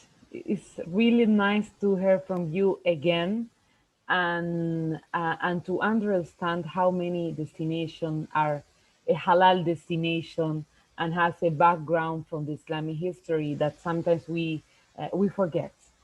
So continue with your presentation. I suggest that to conclude the International Halal Conference, we all have to travel with the Halal Guide program Well, to make from all the speakers. absolutely. Let's go. Inshallah. So if there is any question from the audience, I think Sister Alina want to make a comment. Yes, Sister Sumaya, it is enlightening to see that you actually connect people. Uh, do you have a criteria of what makes a good Sharia compliant tourist guide from your perspective of your country? Because here in Malaysia, we also have short courses. We call it mutawif. Mutawif courses are also for those from the religious background who are conversant in Arabic. So they become a tour guide for Muslims who go to Mecca to perform their Umrah. Okay, so they become guides. So they are also well trained to organize as an event management person for tourists, or to advise on accommodation as well as prayers and so on. So whether you have that similar kind of concept, sister? So this is actually a really important point, and I think it covers two key issues here. Now, there is a lack of qualified Muslim tour guides in general, overall, because we know that it's still, halal tourism is still an emerging market. There isn't like a globally unified framework as to what it means to be a halal certified tour guide. So this is an area that still has a little bit of, you could say, it's not 100% clear. For us, it's very important that we work with certified tour guides that are certified by the national authority in that destination, because it means that they are knowledgeable about the history of the destination. It means obviously that they are abiding by the laws of that destination. And it means also that we are abiding by the laws required as working with a certified tour guide. The there's a little bit of a difference between being a tour guide, for example, going to do Umrah or going to do Hajj, because of the technicalities around undertaking a religious pilgrimage. Traveling to seek knowledge, traveling to learn about other histories, to learn about our Islamic history, for example, in Bosnia and Andalusia and Uzbekistan, while similar to undergoing Hajj or Umrah, is not quite the same. And so in many ways, you don't require the stringent level that you might otherwise require when undertaking a religious pilgrimage to do Umrah, to do Hajj. I think what's really important is that we take the time to connect with a local guide that is knowledgeable about the heritage, particularly the Muslim heritage in that destination. And I think, unfortunately, sometimes if we're going to like a Muslim majority country, we don't often take that time to do this. And then we end up missing out on the deeper stories behind a destination. I'll give you an example. Bosnia is obviously a country that has several hundreds of years of Muslim history. Most people only really remember Bosnia for the war in the 90s. And having spoken to and worked with Bosnians for several years, many of them tell me that what they want people to actually come and remember them for is not just the war. They want people to come and connect with how they have rebuilt their country after the war, how it has so much to offer in terms of the centuries of Islamic heritage, in terms of how it was a very important part of the Ottoman Empire and how it contributed to the Ottoman Empire. And so this is just another reason why it's really important that as Muslim travelers, we start to take our traveling a bit more seriously, in terms of it not just being a leisure activity, which it is a leisure activity, but it's also an opportunity for us to increase ourselves in knowledge. It's an opportunity for us to grow our iman. It's an opportunity for us to build connections and build bridges with Muslims from around the world. And at the same time, it's an opportunity for us to do khair by choosing to spend our money in restaurants, in hotels, in tour guides, in travel companies that will ensure that the money that you are spending benefits the locals, benefits the local Muslim community, benefits local Muslim businesses. Because unfortunately, at the moment, this type of direction or this type of consciousness about travel is few and far between. And this really is what Halal Travel Guide is all about. I hope that answers your question. I believe that we should actually revisit back all the ladies presenter from day one until today. Okay, because I think day 3 we have Sister Edina from Bosnia, as well as Sister Valeria from Belarusia. And we have so many, okay, even Sister Amal from Argentina. When I think of Argentina, I just think of grazing cows at the pasture. No idea how Argentina looks like. So perhaps we can just see and connect the dots, as you say, build in the bridge. It will be very great and interesting, because traveling is actually a good moment when it brings us closer to Allah Subhanahu wa Taala. And also the concept of hijrah in Islam. I think those good values that we as visitors to mankind, when we travel, we actually see the wonders that Allah SWT have created. Okay, I think I can open some questions. Okay, I read from the chat. This is Sister Nur Fazwan is from Malaysia. She said she wants to reach out with you, Sister Sumaya, about community engagement programs for university student. Oh, okay. I know she was my former student. She is now doing PhD, and she had organized many tourist group tours to Maldives. I'm not sure. To Turkey, to Thailand, and even South Korea, if I'm not mistaken. So I think she is an avid traveler. She wants to link with you, Sister Sumaya. Please, yes, I would love to connect. I am on LinkedIn. You can find me, Sumaya Hamdi. I will try to put my information in the chat as well. You can also find me on www.halaltravelguide.net, and you can connect with me through there, or you can email as well to hello@halaltravelguide.net as well. Yes, you can later at me, and I will paste it at the chat section so that everybody can have the opportunity to connect with you. Okay, Sister Amal, the session is now yours. I have a question for Sister Sumaya that also is something that I want to share with the audience. That is something that, unfortunately, most of the halal certification bodies around the world, but especially from the West, not from the Islamic countries, we face all the time. And I like to make a question, but also it's a comment to share. Uh, as you know, I am from the halal certification body in Argentina, the halal catering in Argentina, and when there is some communities, groups, or delegation or tourists from Muslim community around the world that want to visit Argentina, and first they ask to the travel agency from Argentina that they want to visit a restaurant. You know, Argentina is especially identified by barbecues, by the Argentinian meat, for example. So you spend the whole day going to a field that you interact with the horses and, you know, outdoor, and then you have a barbecue, special. It's Argentinian tradition.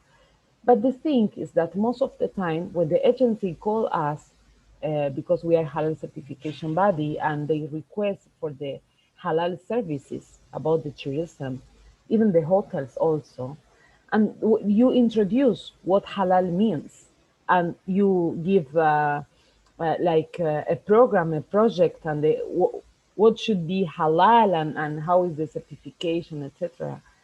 Most of the time the agencies, they don't want to face halal, because we know worldwide they say that it's difficult, and really it's not difficult to make it the halal. And the agencies, what they do is that to replace what they want to eat, the Muslim community that came across the world, we are in really far from Europe, from Asia, from any country except Latin America. And most of the people that came here to Argentina are from Europe to Middle East to Asia. And they came across the world here. They want to try the Argentinian barbecue. And what the agency make for them is vegetarian menu. Of course, we have a lot of Muslim communities that are vegetarian, and it's okay. But they want to try the Argentinian meat. So also vegetarian meal could be also haram, because we know the additives and some ingredients. So this is something that really we are working here in Argentina, our halal certification body, to educate in halal. Because I'm just talking about the food, because we know that there is other amenities that should be halal. Uh, so I would like to ask you, Sister Sumaya, if you have any experiences like this in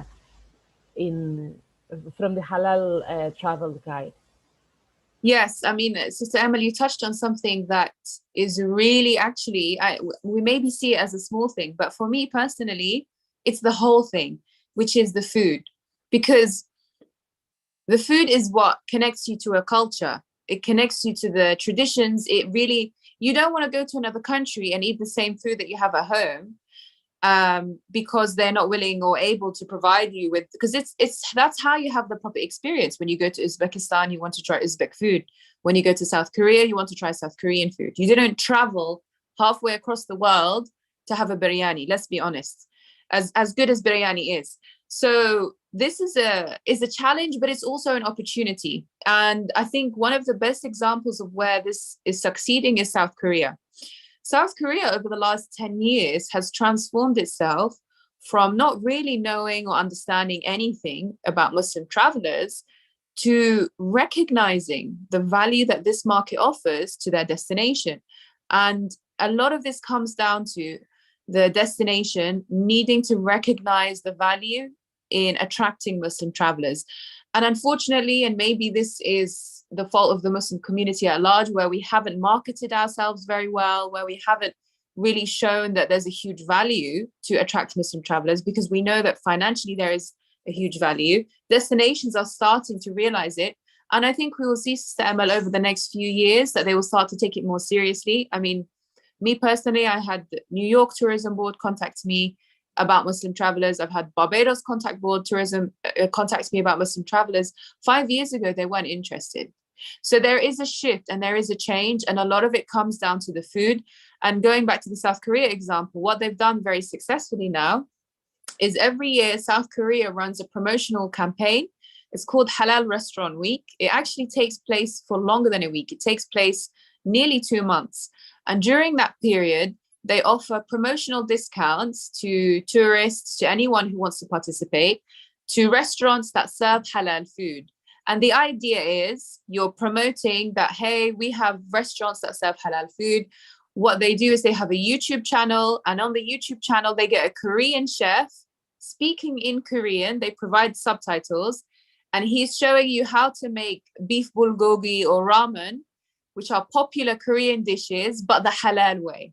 So using halal meats, taking out any haram ingredients, so that people really in their minds, they get this idea like, I can go to Korea and I don't just have to eat biryani or rice or vegetarian. I can really eat and enjoy authentic halal Korean food. And so this is a great initiative by the Korean Tourism Board. The Philippines Tourism Board last year have started an initiative very similar to this, where they are showcasing halal food in the Philippines. Again, the Philippines is a majority Catholic country, but I think over the next few years, we will start to see this shift, but there's still a lot of work that people like me have to do, that people in the halal tourism industry need to do, to raise awareness that there is value to be had in making some small changes, because like you said, it's not very hard to attract Muslim travelers and give them that authentic, high value experience. Thank you very much, Sister Sumaya. Yes. Anyway, we have some hotels that they already we certified them halal, but I mean, the pity thing is that why do you think that this Muslim delegation that came from all over the world, they don't want to try the Argentinian meal?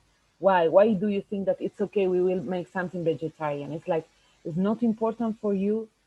Do you think that halal is? I mean, halal is our way of life. So that's the point. But it's good that you remarked the case of Korea. It was amazing how we start to see all the news that year by year they start to make a halal hub regarding tourism. So, well, I don't know if there is another question from the audience.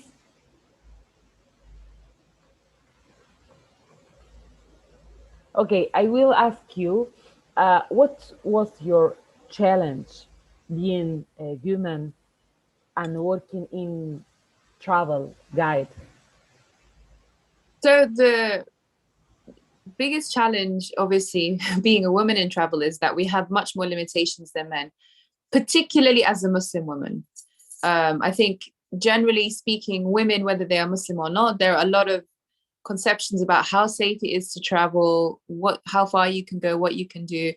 And as a Muslim woman as well, especially someone who wears hijab, my immediate concern would be, if I go to a non-Muslim destination, how will my experience be? Will I feel unwelcome? Will I stand out? Will I feel like I have a negative experience?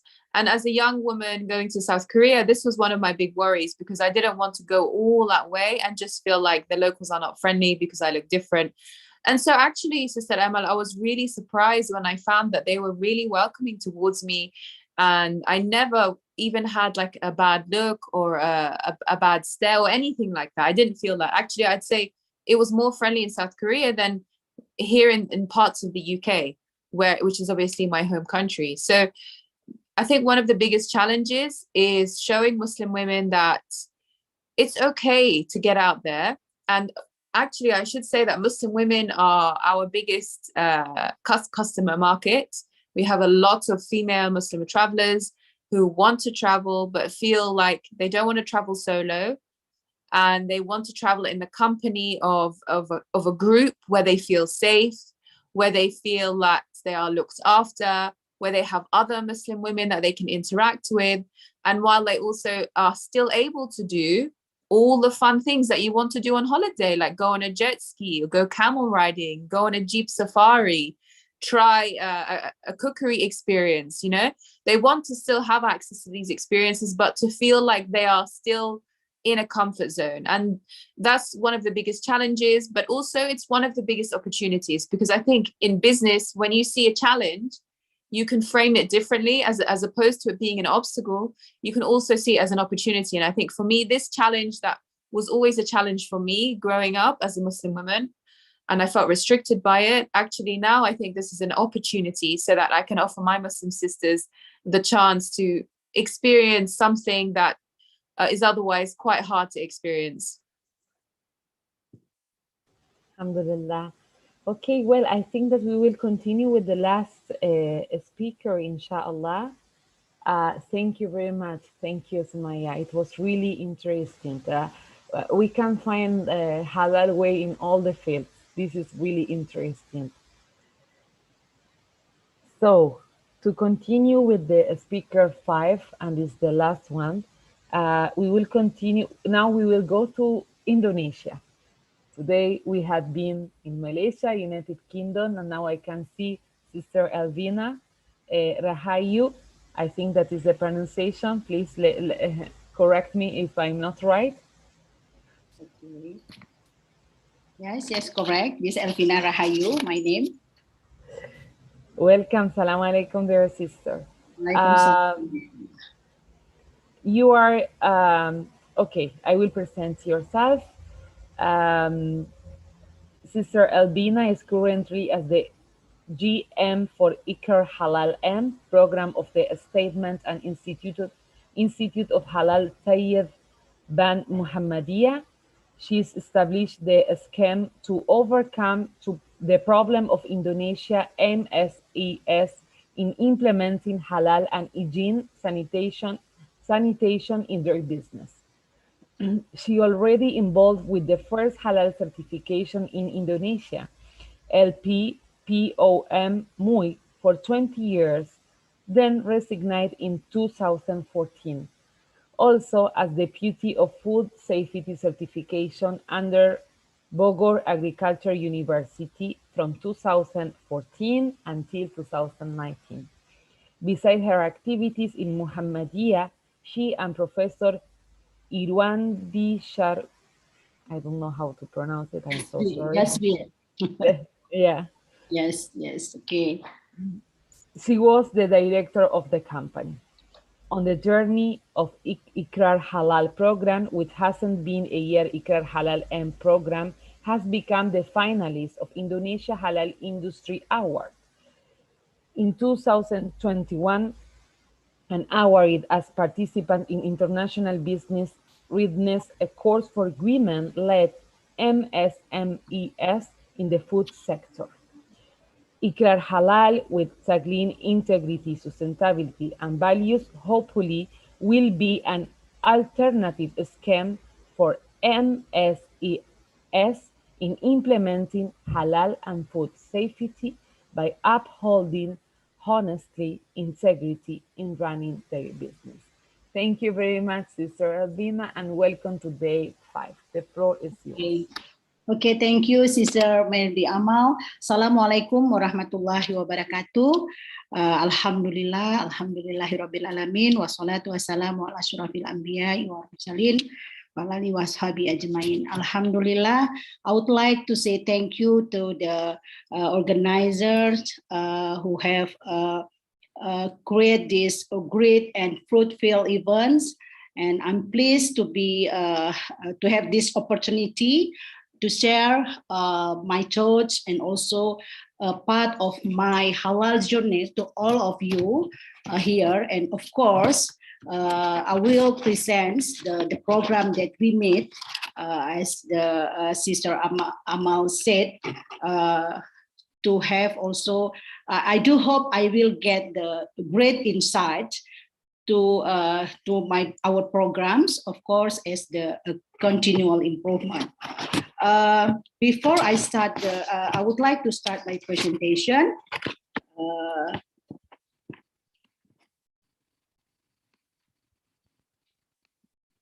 Okay, here. Can you see the presentation?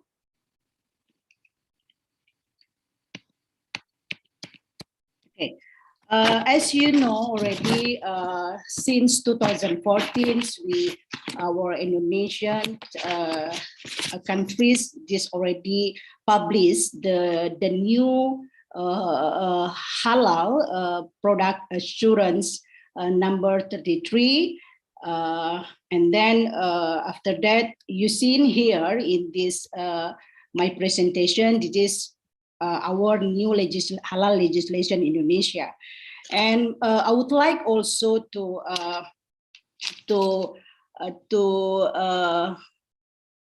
let you or deliver the history behind the establishment of the program that we call this Ikrar Halal. Yeah, as you know, in this halal product assurance law, this number 33, there are some part in this law that mention safe declaration for MSE, micro small enterprises. Yeah, of course, this part, of course, this for is good for the MSE to get the halal certificate. Yeah, the easiness for them, but also it become the challenges for in the perspective of Muslim consumer protection. Yeah, because as we know that the MSE, of course, these are not always be a Muslim. So how then we ensure that and we rely on them to their declaration, yeah, regarding the halalness or fulfill the halal requirement. So based on this condition, then Muhammadiyah need to establish this program that can overcome this situation. Yeah, and also in 2020 April, so the House, one committee in House of Representative in Indonesia, and then they asked the Islamic organization such as Nahdlatul Ulama and Muhammadiyah and also MUI to have discussion about these matters. And Alhamdulillah, that times we are as a Muhammadiyah organization already prepared for the program that we call Ikrar Halal Mandiri that times. And of course, Alhamdulillah also, now our governments also, because that times the government haven't given us the form of the implementation of safe declaration. Yeah, so that's why we make this, we establish this program to overcome the situation. But Alhamdulillah now our government already implement the safe declaration. They call also Ikrar Halal in the regulation, the government regulation. But the Ikrar Halal then they will issue by assisting of the Halal Center. So this is the history behind. And also, I just want to emphasize here that our program, of course, this Ikrar Halal Muhammadiyah, actually, in initial step, we think about how we can make this program for internally Muhammadiyah, because as you know,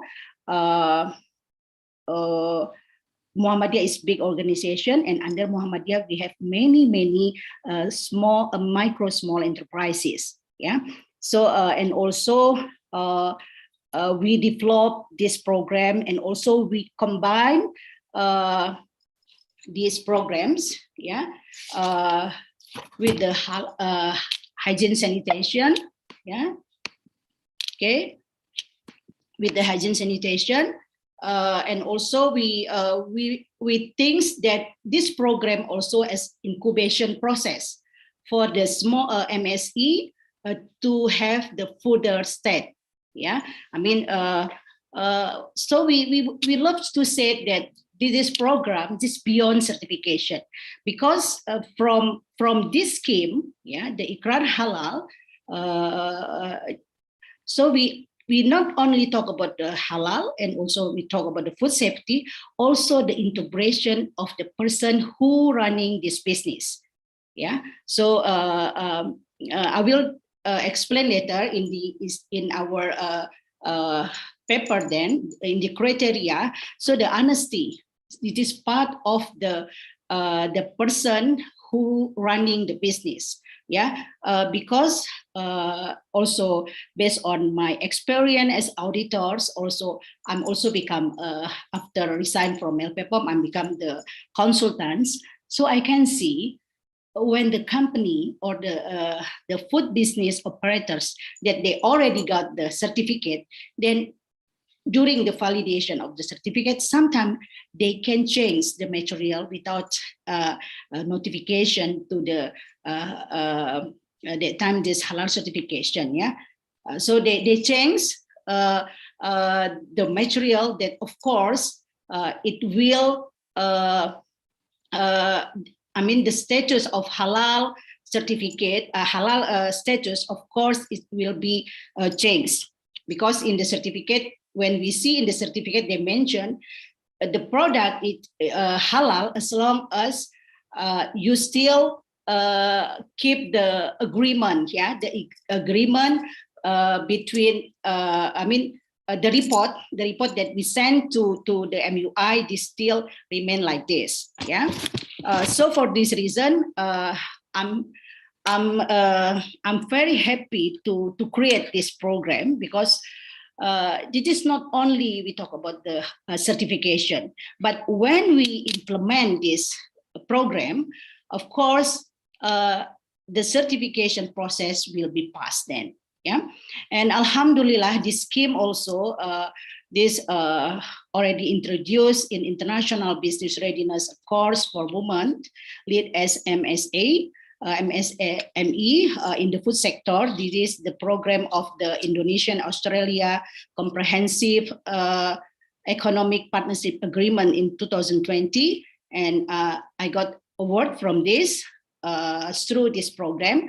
But unfortunately, we do the course only online because of the pandemic.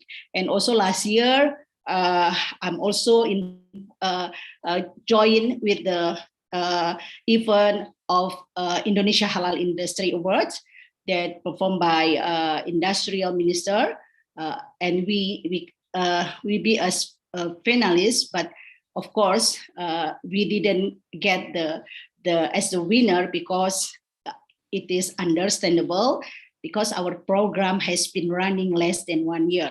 Yeah. Okay, it is the outline that I will maybe some of them I just keep fast. Yeah, and it is just overview of our organization that LPH KHT Muhammadiyah is very difficult to pronounce. To be honest, myself also sometimes is slip of the tongue when I mention this LPKHT Muhammadiyah. But in English, this is the Assessment and Research Institute of Halalan Toiban Muhammadiyah. So this organization, of course, is built by the organization Muhammadiyah umbrella, and it is as the anticipatory step of our organization towards to implementation of the HPH law. Yeah. And as I mentioned before, this our organization, LPKHT Muhammadiyah, of course, the main activity of this organization as HIB, yeah, Halal Inspection Body, and of course they will do the audit. Yeah, they will do the audit as under BPGPH. It is the competent authority right now. Yeah, because the law, this of course this changed the structure, the halal implementation in Indonesia. Now the competent authority for halal assurance in Indonesia is BPGPH. We call BPGPH. Yeah. But then Ikrar Halal, so we put it, Ikrar Halal program as one of the scheme under it's our SIB, yeah. of course, it is we made this specific to assist the ultra micro. Yeah, because when I didn't hear all the presentation because I have internet connection problem. But here in Indonesia, we are a developing country, so we have still found kind of the ultra micro, yeah, and micro small enterprises doing the food business, yeah. So this program just try to assist the ultra micro and micro small enterprises to understand and comply to halal and also sanitation issue, yeah. And this is our stakeholder of this program. So we have the Majelis Tarjih and Tajdid, yeah, this kind of fatwa, yeah. But in Muhammadiyah we call as MTT. So this MTT will stipulate of ikrar halal decision based MUI fatwa. So we still use fatwa MUI fatwa as our reference, yeah. And also we have other stakeholder, this HASE here, this halal centers. Halal center under Muhammadiyah University. For your information, we have universities under Muhammadiyah umbrella around in Indonesia, around 162, yeah, and 162 universities under Muhammadiyah umbrella, all in Indonesia. And then our halal centers that already registered to BPJPH is around 13. Yeah, so the halal center is very important in this scheme because they assist, they accompany the micro small MSE to develop the system, to understand what the halal, to understand what the hygiene sanitation. Yeah, so this is very important point. And also this is our SIB, PKHT Muhammadiyah. This is the acronym for Muhammadiyah.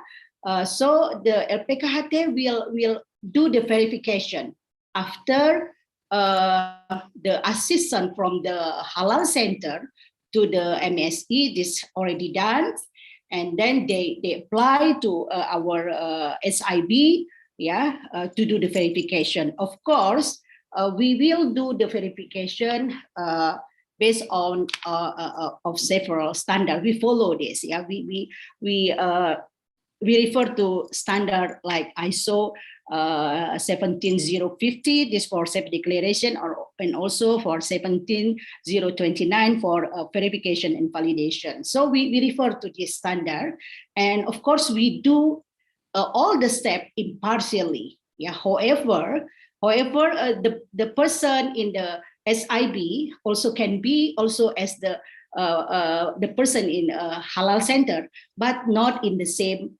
MSE. Yeah. And then also this is the stakeholder for us. It's very important also because this is the main problem of the MSE. Yeah. The ultra micro small enterprises itself. So because they can also change their product, yeah, to if one MSE produce, for example, like they produce the soap, yeah, for the cleaning, yeah. So they can also give to other MSE that need the soap, because the soap already the cleaning agent they already got the ikrar halal. And also the supporting services that is very important regarding the facilities. For example, we are here in Indonesia many pitchmen that they sell, for example, like meatball. Yeah, meatball is very famous in Indonesia. We call bakso, especially in my area. This is very, very, very important for them. Yeah, to eat the bakso. Yeah. So the critical point in for the this product, we can see in the two perspectives. Yeah, First, in the hygiene sanitation perspective, and the second from the halal perspective.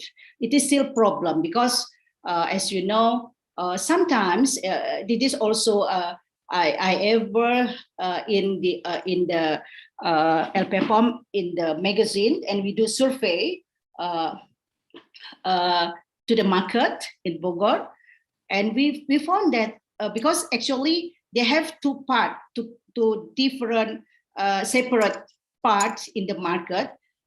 One is for the grinder, meat grinder for the halal one, yeah, for the beef or for the chicken, and another one this is for pork, yeah. But because they started at the early morning, so we found that sometimes they can cross, yeah. So this is still big problem, yeah, and also the hygiene, because we know the grinder is like screw. So if they don't after finish from the work, they don't clean directly, so become the things that can be contaminated to next product. And also the problem with the micro small enterprises regarding the raw material, the availability material, regarding the price, also I mean the quality, yeah, and also the quantity, yeah. So this is still a problem for them, yeah. We will look in the next slide. And this is just overview of Indonesia and MSE. You know, we are the fourth largest population in the world after US, yeah. And from the 270 million people, around 85% are Muslim. So the halal food, halal product is very, very important for us. And also we have many islands here.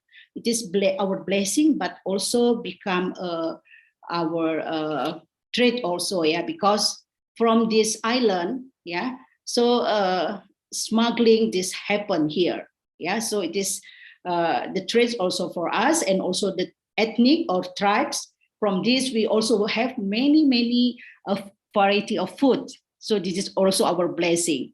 And you see here why the food from the MSE is very important, yeah, because you see here from the data in March, yeah, our expenditure, this 50%, our expenditure of GDP contribute by the food, yeah, and then 1/3 from this food, there are the processed food. So this is very important. So the food in packaging is very important also in our country. And this is just also the information that by 2024, so we based on the our halal law, yeah. So this is mandatory. All the food product, this is mandatory to have the certificate, yeah. And we have 60 million MSE.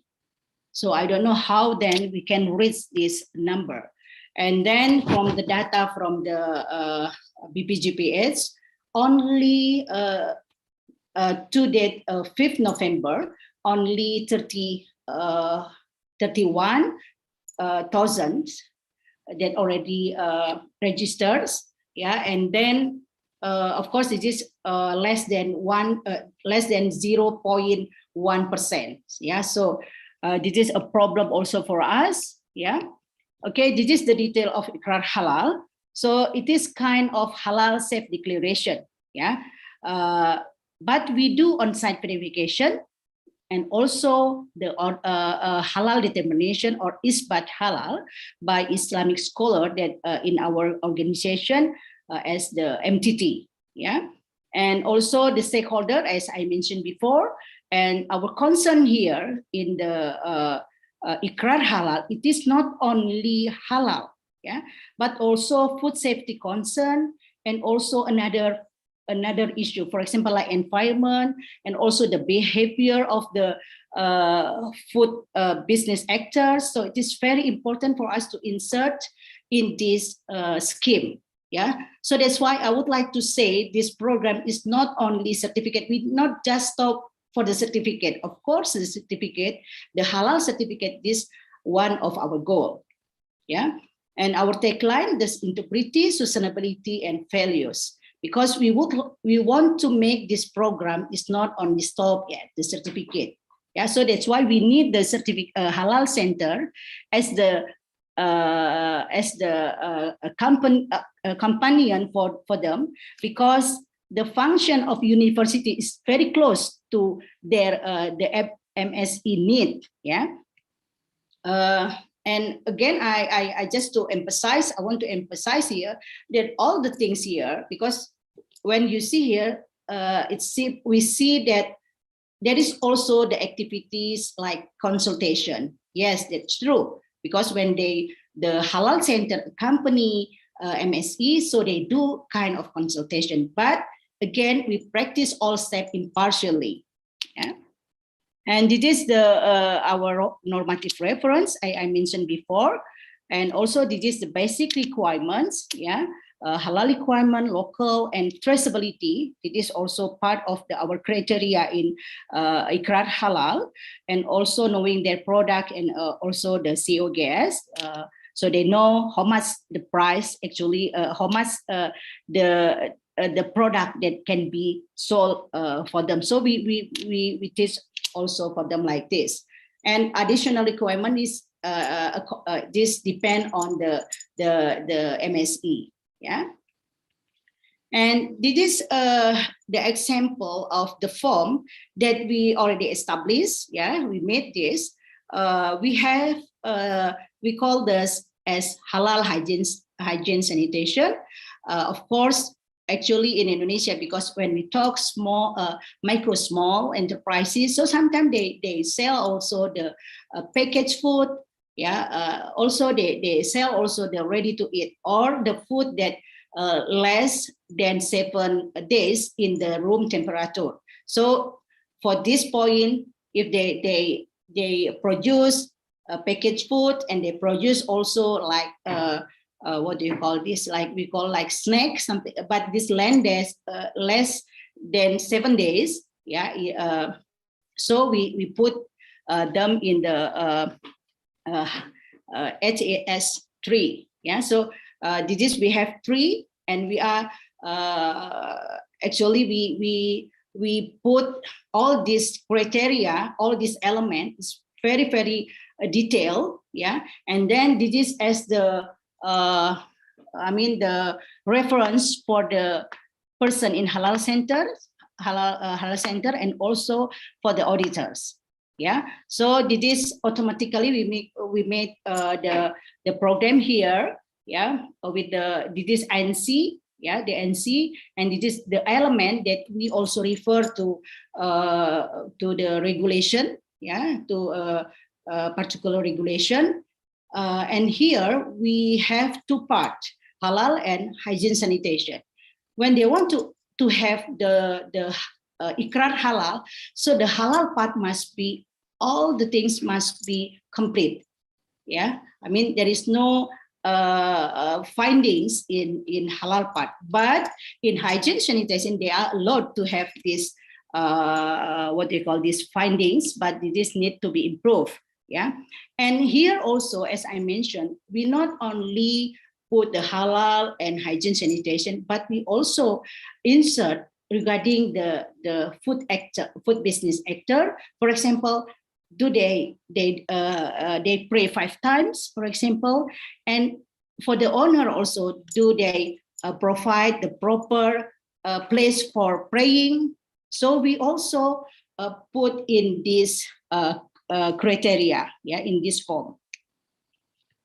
It is the same, yeah, and this is just to have insight regarding the MSE product. This kind of this MSE products is very nice. We call chenil. This is they have unique product because they absorb when the for example the harvest time come in some area, so they absorb to make other food, for example. So this is unique. yeah, and also variety of the product they made, yeah, but of course there are still problem. I mean, with the hygiene, sanitation, and recording of its activities and commitment, consistency. They are still for them. This still are challenges for them. Yeah. So this is kind of the opportunities to them. Yeah. So if they want to make bigger, so I think it's better they are collaborate. And again, the most important here, how they can access for the materials, yeah, with the and also the market access. Yeah. So this is the Ikrar Halal implementing, coaching and mentoring by halal centers, and on-site with the SIB, and also halal determination and publication. Also, we do hope we will have published all the certificate that we issued, but unfortunately, we just have now maybe 20 MSc. Because why? Because for running these activities also we face many problem also with the capital, with the also with the resources. Yeah. Okay, this is the criteria of Ikrar Halal. The requirements of the materials, the process, product, facilities have to fulfill with the halal requirements, and traceability and self-assessment. This is part of the behavior that we will evaluate. Yeah, and also this is another things that we want to introduce to them regarding the packaging types. Of course, we can't forbid them. Okay, don't use plastic. But then we don't have alternatives. So we don't want to use this one with, that way. But we just first, in this first step, we just want to collect, to record how much the plastic that this MSA use, how much the contribution of the plastic for the environment, especially in Indonesia. So for this reason also, we want to have this, but we do also the awareness, yeah, for them. And we do hope while we are in this process, so the halal centers, of course, this under university will have the alternative, the best alternative for them. Yeah. And then this is already informed before, and of course the next step, yeah, this we have to find the unique selling proportion for them, yeah, as the stage to upgrade, yeah, when they want to export, for example, yeah. This is just example, yeah, that we already done, yeah. Of course, this is of the work of halal centers, yeah, in Indonesia. This already in Jogja. This is the result from the halal centers, yeah, from the assistancy of the halal center. That time, this is Universitas Ahmad Dahlan, yeah. So here we put also the offset, yeah. We put also the data here, the offset of this company, of this MSE, I mean, yeah. Why we do need this? Because we want to have the data, so we will see whether this MSE also can categorize as the one who can what is Muzaki, and then what the one who have right to have the zakat. I forgot. Can you help? What the name of the opposite of Muzaki? Macam mana tu? Mustahik. Sorry. Mustahik, yes, mustahik. Thank you. Oh, okay. This is mustahik, yeah. So from this data, we can see, okay, this MSA, so it is can be as mustahik, yeah. So it is very important for us. This is just an example of the product that we did for the Ikrar Halal. Yeah. And this is just some example. I just fasting here. And also here, this is just simple things. Yeah, how we teach them to write. Yeah, write what you do and do what you write.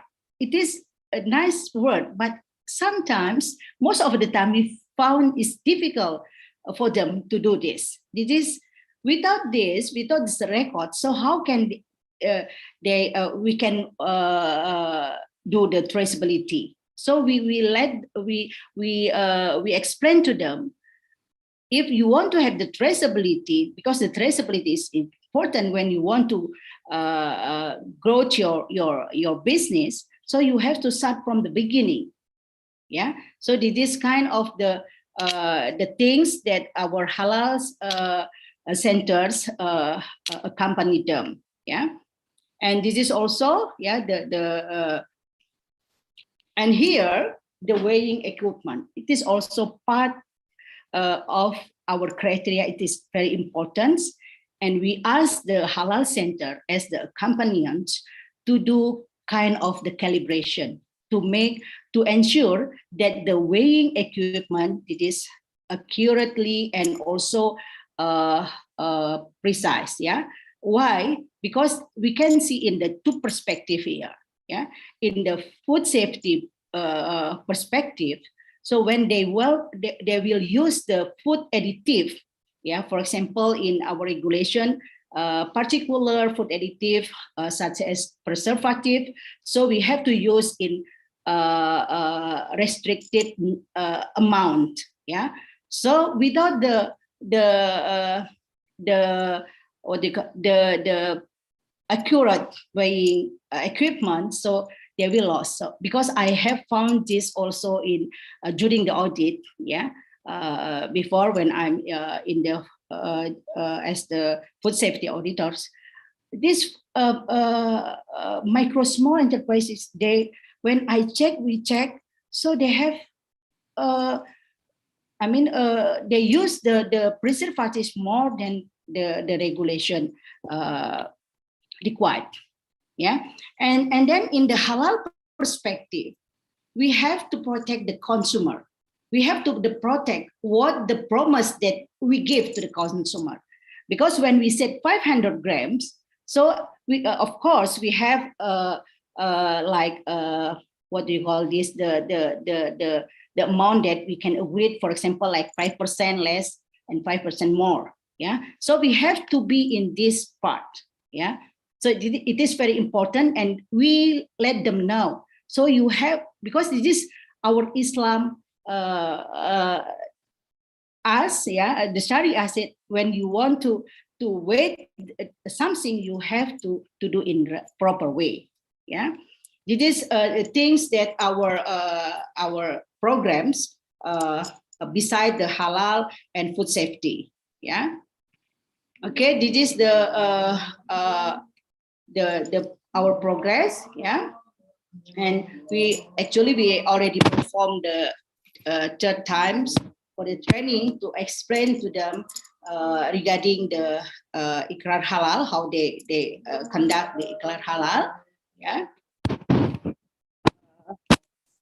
And it is this is the step, yeah, as I mentioned before. So also the self-assessment. So first time, of course, the Halal Center will accompany them to fill the self-assessment. Yeah. So of course, we let them to evaluate themselves. Yeah.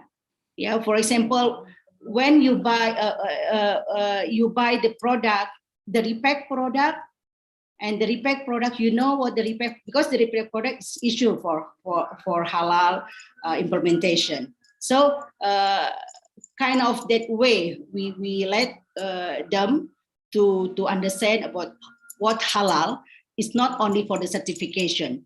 Yeah. And of course here, We do hope this program will be sustainable, halal, and safe food production for the ultra micro small enterprises. And then again here, the materials that meet halal and food safety requirement for ultra micro small enterprises is still problem. Yeah, regarding the availability and also the affordability in minimum quantity and price. Yeah, for example, when they want to use flavor, yeah, so we know the flavor from the factory. They sell the flavor minimum 25 kg. But then how they want to use this 25 kg? They will use only some very very small amounts. So we have to facilitate them in this case. Yeah, and also the big issue here for the repack product. Yeah, because maybe they don't want to buy, they don't need to buy the big amount, so instead of they buy the small amount, but then sometimes we don't know from where this product. Yeah, so this is still a challenge, but we can manage for this. Yeah, alhamdulillah. And also the halal production process. Yeah, for example, like I mentioned regarding the meat render facility, it is still problem until now. Yeah, and I hope I already asked to the government, for example, why don't make it this or for the entrepreneur, for example, for the businessman. But maybe it is not, maybe I don't know, I don't know about the business, maybe this the return, the turnover of the money maybe is slow, but it is very important actually. Yeah, and also for the packaging, because as we know the our small micro small enterprises, they don't produce in a big amount. So if they want to invest, spend the money only for the packaging, of course they don't have capital for their running their business. And also working capital, this is still problem. Yeah, so we do hope this is the help for working capital as a revolving fund or the funding based on Sharia. Yeah, because with the interest, I found they are found difficulties to pay back to the bank. Yeah, and of course, this market access and ecosystem that encourage the growth of the ultra micro small enterprises. Yeah. So this is my closing statement for handling this program, of course. So actually, it is a great challenge food business in Indonesia. Yeah, because we have many variety of foods, yeah, in Indonesia, and also including preparing the ultra micro small enterprises that comply to halal and food safety standard by upholding the honesty, integrity in running their business. So it is very important. So based on my experience, yeah, when the certification, during the validity of certification, they can change. So we don't hope this happen. Yeah. And also the diverse of Indonesian tribe, of course, including their food. It is also well for us that can be utilized potentially for the prosperity and sustainability of life, of course. And this is the last, yeah, I mean, the Ikrar Halal program is not an overnight program. Of course, it is it's time-consuming process, and then development, implementation, maintenance, reviewing, and improvement are a foundation to keep this program sustained. Yeah. Okay. Last but not least, if you want to walk fast, so you can walk alone. But if you want to walk far, so we have to walk together. I think, thank you for the times. I give back to the Sister Amalia or Sister Alina. Thank you. Thank you very much for a very elaborate and detailed presentation, Sister Elvina. I believe that this is just a starting point there are more that we can expand, and then also to improve and engage the halal relationship of Indonesia as well as Malaysia, and also the Nusantara areas, because we know that our place here, Nusantara, Southeast Asia, are among the top popular halal products. So the more we understand the Indonesian system and vice versa, I think it will hopefully encourage many multilateral trades, and also the way you share hands-on experience of the micro or ultra SME. That are the most difficult part of all because of the diversity, complexities, okay, Yeah. and not all of them are college educated or university educated. So maybe it's like you have to teach step by step, and not Yes. only that, to follow up. So Yes. how are you, the follow up process? How are you able to do that? Do you really have a big team on your side? How Yeah. do you manage? Yeah, as I mentioned before, the important the important part of this scheme, it is halal centers. Yeah, because halal center as a companion for them to build this system. Yeah, so as I mentioned, we have now 13 halal center that already registered in BPGPH, but actually this number are growing now. Yeah, because I mean, the head of organization of encourage them to to establish the halal center, because we still have, actually we have 162 universities. Yeah, and then this is not only 10%. Yeah, right now, but inshallah this also, this they are growing. Yeah, so now to accompany this MSE, of course, this is part of this I mean task, yeah, in this scheme.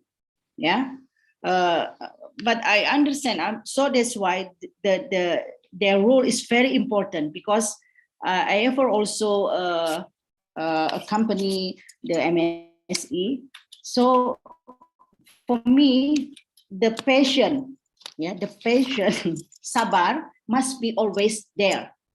Because why? Because sometimes this MSE, actually they need us, but always they run away, for example, like this, because this is the commitment. So that's why I said the commitment still of the MSE still challenges for us. Yeah, so how we make the things that they also realize that, okay, this is actually, this is for us. Yeah, but sometimes if I found this, I faced these difficulties, so I just said, okay, their problem, they have many problems then from us, because actually for the MSE, they have to struggle to find the material, they have to struggle to find the market. So for this point, so I just understand about that point. That's Sister Alina. What about the process of digitalization to help this ultra and micro SME? Because perhaps if we can reach, and then there are two-way communication using so digital. Because I had been to Indonesia, and one thing which really fascinate me is the Gojek. Okay, Okay, Jack. because Yeah, yeah. yes, because it is so efficient in terms of uh, the uh, the man on the street can earn a livelihood, and then we tourists can also have access to it. So I think you have a very good improvised ideas, concept turns into practical problem solvers. So I think these are what other nations are looking towards Indonesia or Malaysia or also elsewhere for simple practical solutions that they face on a daily basis for halal challenge. So we want to hear more from you. And also I open the session for questions from our participants who are still loyal to listen to Sister Alvina's vast experience.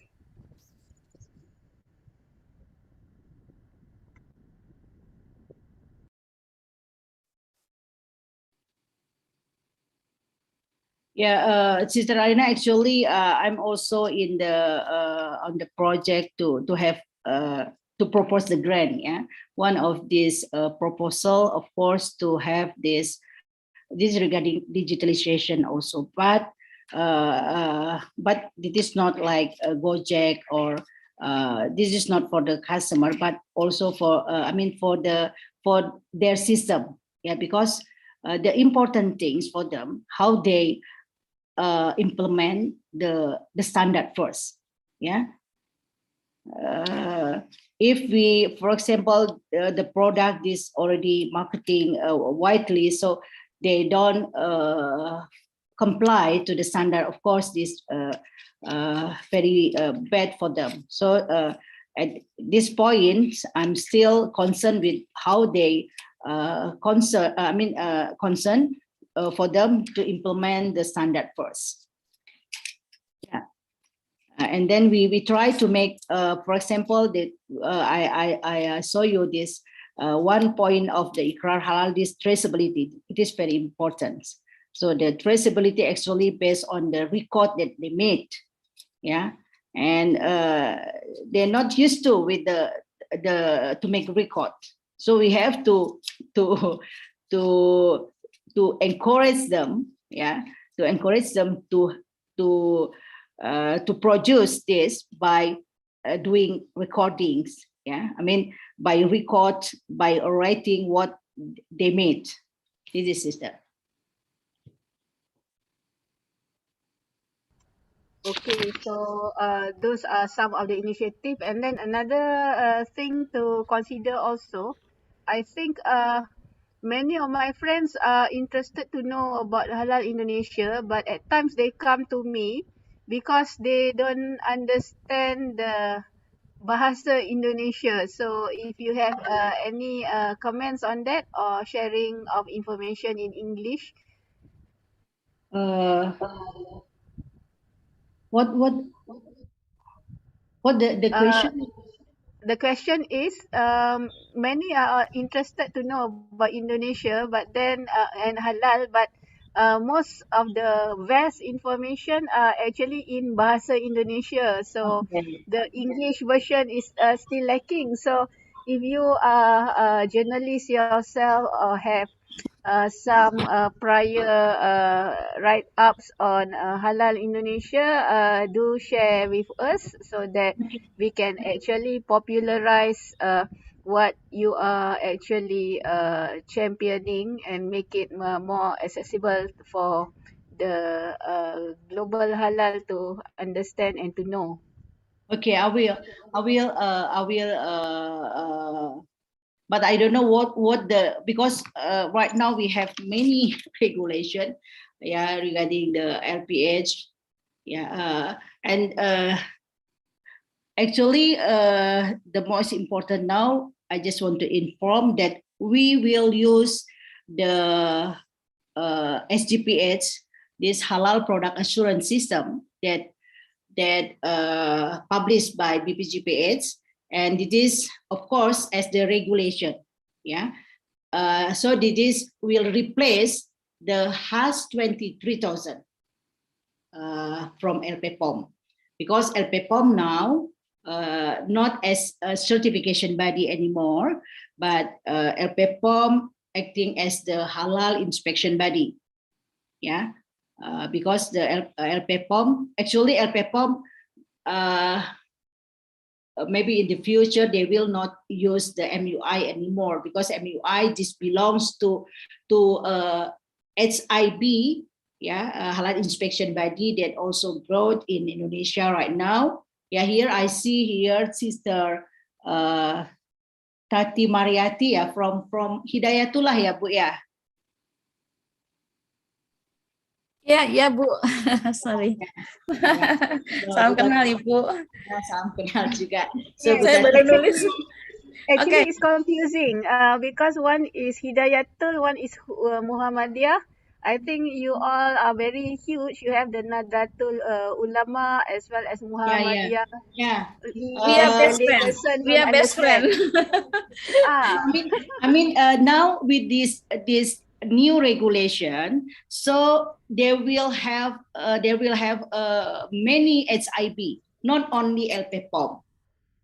Yeah. So there will have many HIB, but our scope only doing the audit or verification, but the decision of the findings of our audit we will send to the MUI, and they will decide. Yeah, we call as isbat halal. This is in Sharia, in Sharia perspective. So the decision of the Sharia perspective regarding the status of the product, this is still authority of MUI.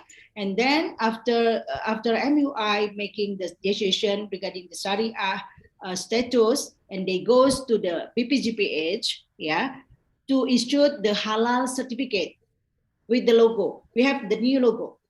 This just Ibu Tati just share with us. The new logo, this color is very, I mean, this my color, Ibu Tati, yeah. Purple. Purple. So my favorite actually. Yeah. Royal color. Mm-hmm.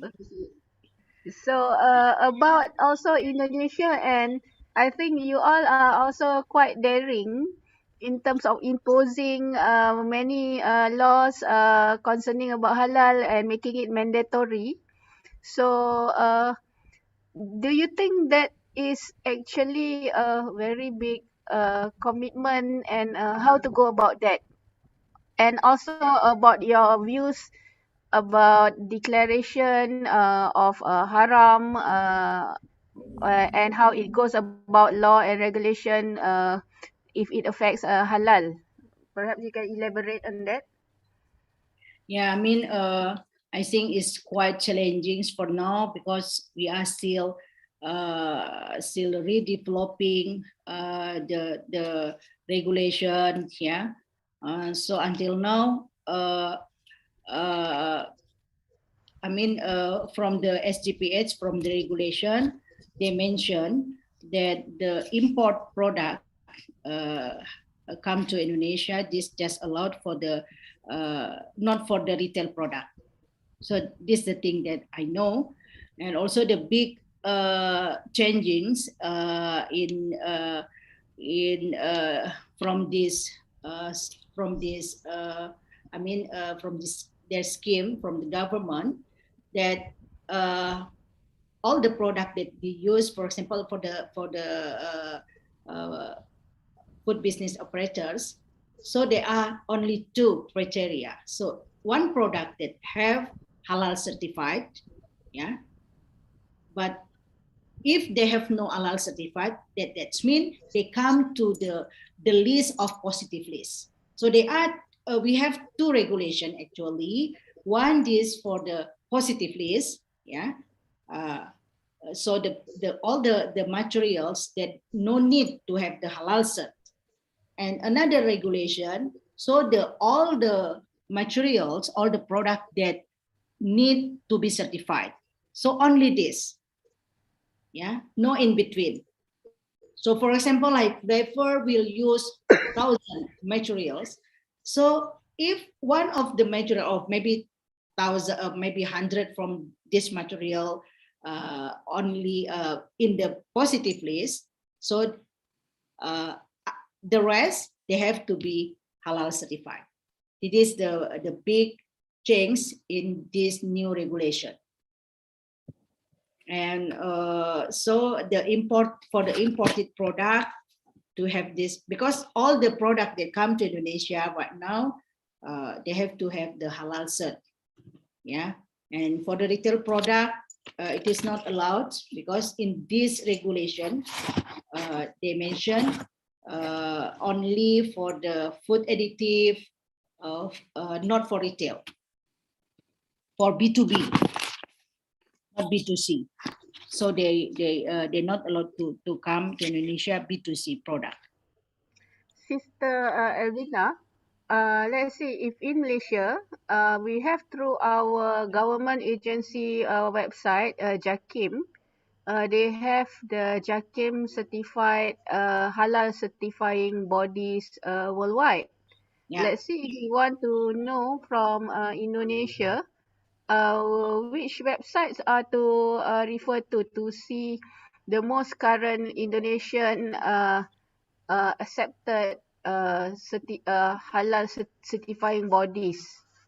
So if there is a database that the public can know, because there are also some of my friends saying that they are confused and don't know which halal certificates or brands or logo that the Indonesian government actually recognize. Because for Malaysia, I think it is simple, straightforward. We Yeah. are also smaller than you all, so it's just listed in one PDF document which is accessible to anybody.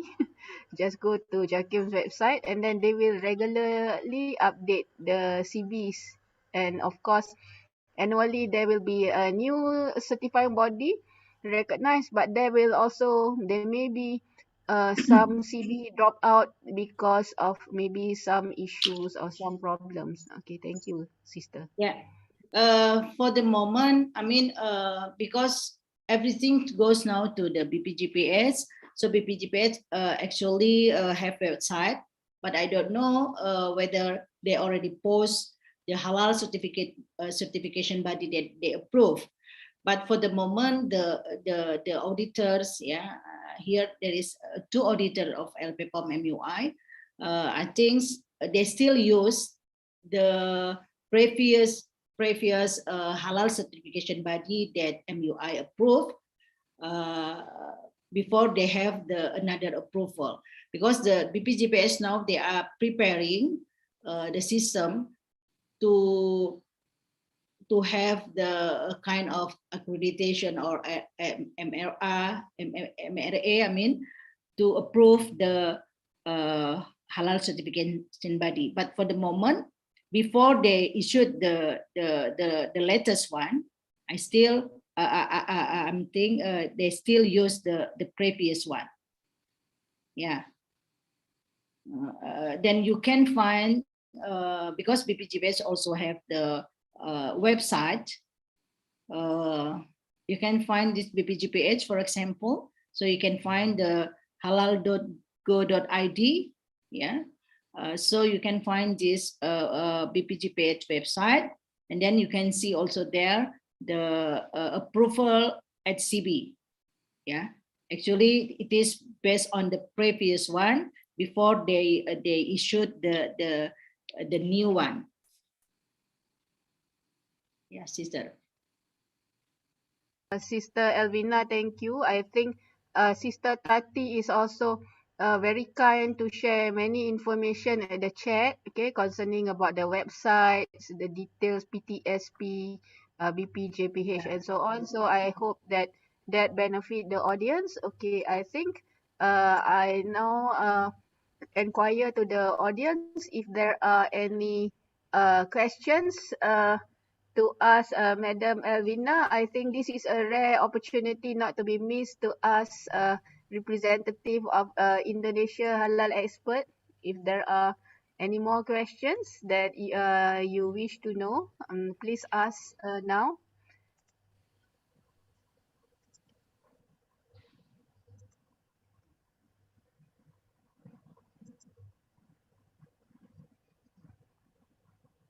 Okay, I think it seems like we are coming almost to an end, Sister Elvina. And I think you have done a very extensive PowerPoint sharing, and I'm so glad that you are able to make it and to also uh, on behalf of your country, Indonesia, to have a significant presence, halal presence in this fourth international halal conference. And I hope that all the audience, as well as the previous presenters, we hope that the main organizer may actually pull the resource and networkings, and we can actually build bridges of halal together and see how we can further improve on current halal systems approach, or perhaps expand and sharing of networking. Okay, I think we have come to almost to an end for this session. So I hope, can we request Sister uh, Sister Amal? Okay, you are our camera lady. Can we request all our participants to open the camera and we leave a nice smile, okay, before we all end today's section, okay? Today's session. Yes, of Let's take course. group photo. Sister, if you let me, I would like to share a comment, a thought before the picture, because today we are having the Indonesian ladies halal representative, and Oh, sure, I'm sure. from a halal certification body that is a family certification body. It was started by my grandfather, Allah yarhamu, that he migrated to Argentina, and with the need that the people in Argentina and the people that was buying from the Muslim countries want to buy from Argentina food, he started the halal certification services. And I had the opportunity when I was a little girl to know that my father met many times in Indonesia because of the halal services. So at that time was Majelis Al-Ugama Indonesia. And because today and all these days we were talking about women leadership, I remember the name of Sister Aisha that Yeah, she almarhum. passed away, Yeah. Allah yarhama. So, mashallah, we are talking about the history of women in Islam since 7th century, from Mecca and Medina and all around the world, since that cities. And today, mashallah, we can meet more ladies in the halal business, in the halal industry. And I want to highlight the name of Sister Aisha because I believe that she was one of the first women in halal industry around the world. Also, she was one of the first founders of World Halal Council, if I'm not wrong, because I was a little girl. I remember my father at that time. And Alhamdulillah, tomorrow is the last day of our International Halal Conference. And we invite all to be with us tomorrow also, because we are highlighting the effort of every woman. But something important to say is that all the men, all our brothers that are here in the Zoom, in YouTube, and supporting us, because this is something about ummah, sisterhood and brotherhood together for the halal industry. So just I wanted to share this comment with all of you. So now, yes, please open the camera and I will take the picture, the group picture. Sister Melody Amal, Sister Mariam from Netherlands, she asked her hopes on all of us. She said, I really hope Argentina can sell halal slaughter meat without stunning more and more, inshallah, to different countries. Yes, tayyib meat, and also perhaps all Argentinian our meat, countries also. inshallah, Argentina halal, Argentinian meat is not halal slaughter stunning. meat without stunning. Argentinian beef meat is not stunning. Wow, Alhamdulillah. alhamdulillah. Yes, please. Any request you need from Argentina, and something that is really important, not only for Argentina, for the halal certification bodies, that we are not under the Islamic countries. When you want to buy something from outside that is a non-Islamic country, not only connect with the export manager of the company, connect first with the Islamic certification body, and the Islamic certification body will tell you which are the plants that are qualified it and are under the halal process and the halal certification. This is really important because sometimes they send things that are not halal and they send it at halal to many countries that are non-Muslim countries, but they have a good population of Muslim consumers. And then we realized that they were sending things that were not halal. So the first communication should be with the Islamic certification body. So you will ask the Islamic certification body to whom you are accredited. This is the first question. Is a cooperation between worldwide, let's say. Yeah. Sister Amal, may I ask something? Yes. Yeah. Can may I know the name of your late father? Maybe because I'm with with Ibu Aisha Higirindra, it is also very close, and we also intend to have the audit together with Professor Aisha. Is like my mother's. Yeah, for me. So maybe can I have your late father name? Maybe. My father is Gustavo Khalil. Okay. So Mr. Gustavo Khalil. And your certification? The Halal Catering Argentina. Okay, so this is approved by Indonesia? Not nowadays, because we are trying to understand and learn from the new scope of Indonesia, but inshallah we want to keep connected. But for many years we were under the MUI, alhamdulillah, and that's why I know about Sister Aisha and others auditors that came to Argentina. My father went to visit them, and at that time they sent fax, you know, the letter of fax, and we receive it, and yeah. Okay, thank you. Welcome. Well, so I believe Sister Amal had said a very important note. That means we must make halal sustainable, and then it has already passed through 3 generations of sacrifices. Okay, Yes. so we need to continue it more, and I believe this halal trade zone is the best platform that because after post-COVID lockdown we are going into endemic, so if it is too costly to go physically, we can meet online, and this is made halal is made easy and transparent again. Okay, so let's open our camera, and then we can share our smiles before we wrap up today's event. So everybody, shall we? Yes.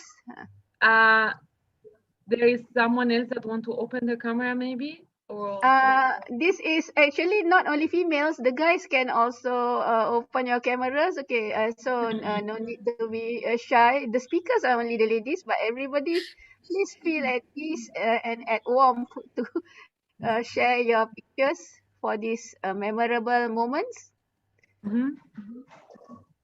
Okay, so we give around 20 seconds more, Sister Amal, for everybody to open your camera.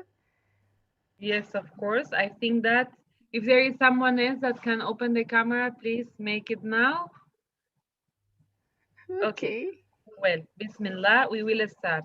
1, 2, 3, smile. Let me check. 1 second, please.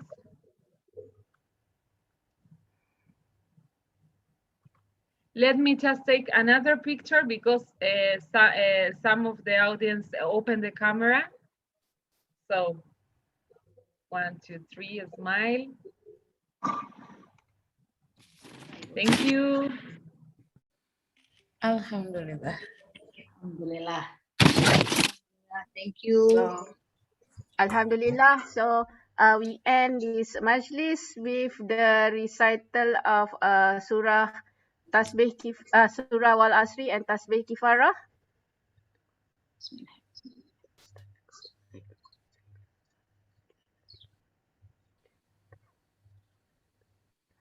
Wassallallahu wasallam ala Sayyidina Muhammad. Walhamdulillahi Rabbil Alamin. And we meet again for the final session tomorrow at around this time again. So bye and have a good Thank you weekend. all. See you Okay. tomorrow. Thank you. Assalamualaikum. Bye-bye. Waalaikumsalam Assalamualaikum. warahmatullahi wabarakatuh. Assalamualaikum. Waalaikumsalam.